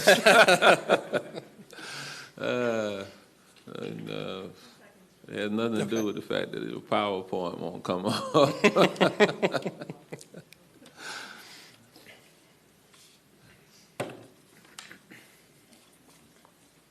James, how long you been in zoning? Zoning about 3.5 years. So you've been around. And then I was in planning for about 6 months. Okay. All right. Well, you're relatively poised. Usually the first time people come to the Board of County Commission meeting to present, they're really nervous. I won't say I'm not nervous. All right. So we're there we go. We got a PowerPoint for you now. There we go. Okay. So we went through this part. Once again, just to address the requirements of Senate Bill 954, reasonable accommodations, that was effective as of July of this year. So we'll look at some background, Senate Bill 954 requirements, proposed Chapter 38 amendments to meet those requirements, and then the requested action. Senate Bill 954 was effective on July 1st of this year, and it amends Section 397487 of Florida statutes, which deal with substance abuse services. And it requires jurisdictions to adopt an ordinance to establish procedures for the review and approval of reasonable accommodation requests for certified recovery residences by January 1st, 2026. It's important to note here that the Senate bill is addressing reasonable accommodations and only addresses them with regard to certified recovery residences. But what you're going to see here is that there's two distinct concepts at work. There's that of the reasonable accommodation and that of recovery residences. So what is a recovery residence? Commonly referred to as a sober living facility where individuals live together as a family and receive off-site treatment for substance abuse disorders. They provide housing to a protected class, so all residents are considered to have a disability under the Fair Housing Act, FHA, and the Americans with Disabilities Act, ADA. So they get all of the same rights, all of the same considerations that somebody who relies on a wheelchair for mobility, somebody on dialysis, somebody who has vision impairment, all of those same rights. Local jurisdictions under this bill are limited in how they regulate, and we're limited in how they regulate anyway because you are dealing with a protected class here. And these facilities are commonly located in single-family homes in residential areas and neighborhoods. Contrast that against a certified recovery residence, a recovery residence that holds a valid certificate of compliance and is actively managed by a certified recovery residence administrator. Certification is encouraged by the state, but it is not mandatory. Certification is also conducted through the Florida Association of Recovery Residences, or FAR, and FAR is the sole organization that certifies recovery residences in Florida. With regard to reasonable accommodation requests, these requests can cover a variety of circumstances. We have the one for recovery residences, which address how the residents of a recovery residence are a family despite not meeting the code definition. So code definition provides that a family is two or more related people related through blood, marriage, adoption, or no more than 4 unrelated people. And typically the request for accommodation in these situations is to treat the residents of the recovery residence as a family the same way that we would address any other single family. And it allows a greater number of unrelated people to dwell together in a single home than would otherwise be permitted by code. But we also get requests for emotional support animals, which allows for types of animals to be located on a property where they might not otherwise be permitted by code. This applies also to development standard variances. So if somebody needs to put up a wheelchair ramp that might encroach into the setback or something like that, a reasonable accommodation would cover that as well. The current process, which is not codified, but it is the process that we currently have, requires a cover letter which states the nature and purpose of the reasonable accommodation. So what is it and why do you need it? Depending on the request, the nature of the request, there might be additional supporting documentation such as a floor plan, a letter from a healthcare practitioner, proof of compliance with the state and local requirements for licensing and vaccinating each emotional support animal. Those requests then go to the zoning manager or the county attorney's office to review the request and for compliance with the FHA and the ADA. The zoning manager then issues a letter approving or denying the request. Senate Bill 954 requires the county to adopt an ordinance establishing procedures for the review and approval of reasonable accommodations. It only addresses certified recovery residences only, and it must, through this bill, the ordinance must establish a written application process. The process may not require public hearings beyond what is required by law, and it requires consistency with the Fair Housing Amendments Act, FHAA, and the ADA. So here are the proposed Chapter 38 amendments. To amend Section 38-1403, which is currently reserved and vacant, to add a reasonable accommodation process, which includes recovery residences, emotional support animals, and any other requests for reasonable accommodation. So the proposed ordinance does not only address those certified recovery residences. It does require certification or equivalent documentation for recovery residences, and it prohibits fees associated with the request or appeal, but it does establish an appeal process. Because it's a zoning manager determination, it would go through the Board of Zoning Adjustment, there would be a public hearing, but for the appeal only. The process would largely follow our existing unofficial process. So this is not adding a new use or anything like that. It's just codifying what we're already doing. PZC hearing on November 20th. There was the PZC hearing. The ordinance was recommended for approval unanimously with no changes. And the next steps, January 1st, 2026, is the effective date of the ordinance. And that concludes the presentation. I am here, and everybody else that I mentioned before is also here to answer any questions, should you have any. All right, stand by, James. Do we have any members of the public present who wish to be heard on this item? Mayor, we have no speakers registered for this item. All right, then we'll close the public hearing portion, and before I go to Commissioner for a motion, entertain questions or comments by members of the board. We'll start with Commissioner Gomez-Cordero. Thank you. I have a question. Thank you so much for the presentation. I have a simple question. Okay, how is the county working to make sure these changes don't cause any delays to project getting approved, since they are already developers that, feel like it takes too long? I'm sorry, I don't know that I'm not sure I understand the question. With all these changes and so, will this be a cause, what are we preventing to cause a delay in the projects that are already approved? So, Commissioner, I think that your question is maybe somewhat unrelated to the ordinance itself. Mm-hmm. So this isn't really going to impact any developers at all. Typically what we get for reasonable accommodations are existing single-family homes where a business just wants to move in and operate a recovery residence in those single-family homes. And this actually is an administrative process, so if anything, it's going to make the process faster. There is no public hearing process, all of that. So does that answer your question? Yes, it does. Thank you. Mm-hmm. Thank you, Jennifer. Thank you, Mayor. All right, Commissioner Uribe. How are we currently handling these? Because I mean, we've always been very, like as a county, responsive to assist people who may need help. I mean, I've known you guys have got on the phone with applicants and people. Is this something that extraordinary for us? Because it seems like if there's anyone, I know someone who had an emotional animal with them and they got help, and they were a veteran. I mean, currently right now, we're really already helping individuals that may need some additional assistance or things like that. If you could share a little bit more. Yeah, we are. In the last 3 years, we've had 12 or 13 requests for reasonable accommodation for certified recovery residences.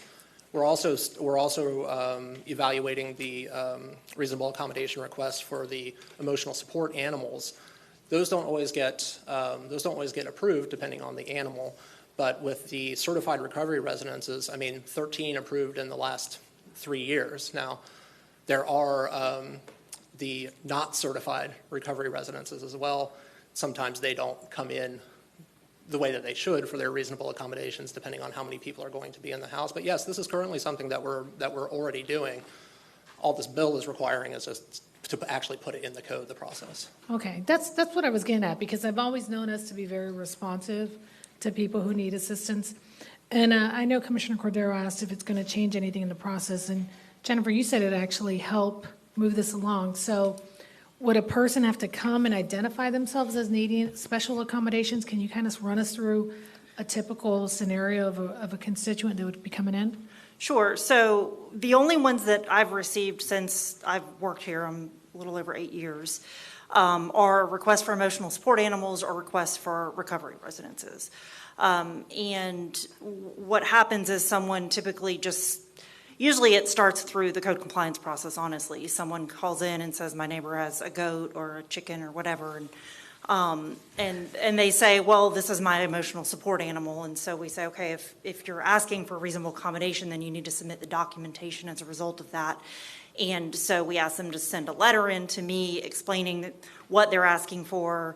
In the case of emotional support animals, we ask that they identify what each animal, we ask that a healthcare practitioner identifies what each animal does for the individual. So each animal has to sort of be an emotional support animal for that person. It can't just be, I have 50 chickens on my lot and I want to have them all. So the practitioner has to specifically outline, you know, typically the animals have names. Usually they're very cute, like Chuck and Norris, the goats. And so they outline what, you know, Chuck does and what Norris does for the individual. And then I consult with the county attorney's office to confirm that they are meeting those standards of the Fair Housing Act. And then I write them a letter back and say, we're giving you this reasonable accommodation. And then with the recovery residents, it's typically a similar thing where either someone just knows, if it's a company that has done it before, they know and they come in and they ask, and then it's a similar thing. They provide a letter, they provide us documentation, and then, you know, I consult with the county attorney's office, and then we write them a letter back. The difference here is we're codifying the process so that people actually know there is a process. So, you know, before it was kind of like, oh, I don't know what to do or how to do it or whatever. We're actually putting it in the code now so it's clear and out there for anyone and everyone who might want to utilize that process. Perfect. All right, thank you. And just while I'm here, one point of clarification, I just realized that the effective date of the ordinance is not January 1st. It's pursuant to general law, so it will likely become effective prior to January 1st. I'm guessing about 10 to 15 days usually after the adoption public hearing. Once we receive it from the state, but I think it's about 10 to 15 days. Yes. Okay. Commissioner Scott? I just had a quick question. You said, like, if someone made a complaint reference to a perceived code violation, right? So I complain, hey, they're doing this or they have that, and you go in and investigate, and then you meet with the medical practitioner, or sorry, they fill out the appropriate paperwork, comes back to you, it gets approved. What follow-up is done with me as the complainant, and what is shared with me? Do I know they have a reasonable accommodation? Like, how does that work? I'm just trying to, like, understand from a HIPAA standpoint, like, what I make the complaint. Sure. So what do you tell me to close the case so that I don't in turn So, call one of the commissioners and yes, say, point of clarification, I do not go investigate. The code compliance team goes investigates, and I'm looking back to them because I'm not sure what they do when they close out complaints, if they notify the applicant or not. So Megan, would you mind coming and speaking to that? And what it is that they notify them about? Megan, I did not know you were going to come up here today. That's why she's got her Christmas outfit. Yeah, you did. You absolutely did. Megan Marshall, I'm sorry, your question was if the... So I made the complaint. Do we notify all, you? in conjunction with her team, investigate. You get a notice from a health provider that this person has a reasonable accommodation. What is being told to me when that's done? As the person that made the call, you would be told that the property was placed in compliance based off of a reasonable accommodation. We're not getting into any of the HIPAA rules, violations, anything like that. Obviously, everything we do is public record. Right. So the letter that the county attorney's office writes is, I don't want to say vague, but you're stating that the information provided by their health provider was found to be in conjunction with the law. So therefore, there's a reasonable accommodation for the goats, chickens, that would be at that specific property. So that's why we would close the case based on that. Cool. All right. Thank you. Thank you, Mayor. You're welcome. With this ordinance, does it apply countywide, inclusive of the municipalities? No, Mayor, it does not. And you may, I don't know if you all get other municipalities' agendas or not, but I've been seeing quite a few agendas of local municipalities adopting a similar type ordinance because state law requires them all to be effective by January 1st. Okay. All right. Any other questions or comments? If there are none, then entertain a motion. So moved, Uribe. Second, what's that? All right. Commissioner Uribe made the motion. The seconder is Commissioner Scott. All in favor, let it be known by saying aye. Aye. Opposed, no. Motion passes, and it is unanimous. All right, with that, we really do not have any other business before us this afternoon. So we stand adjourned.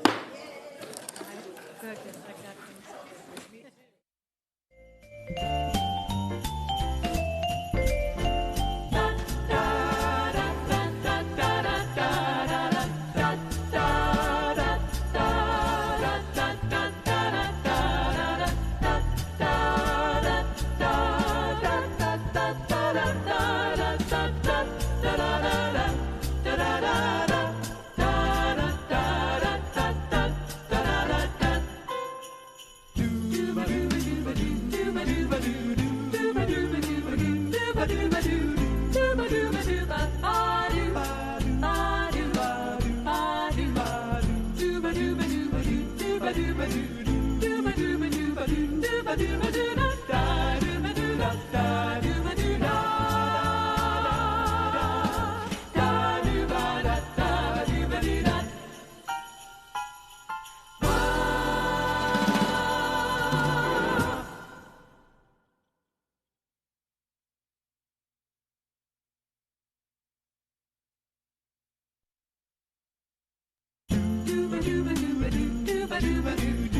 ba-do-ba-do-ba-do, ba-do-ba-do-ba-do,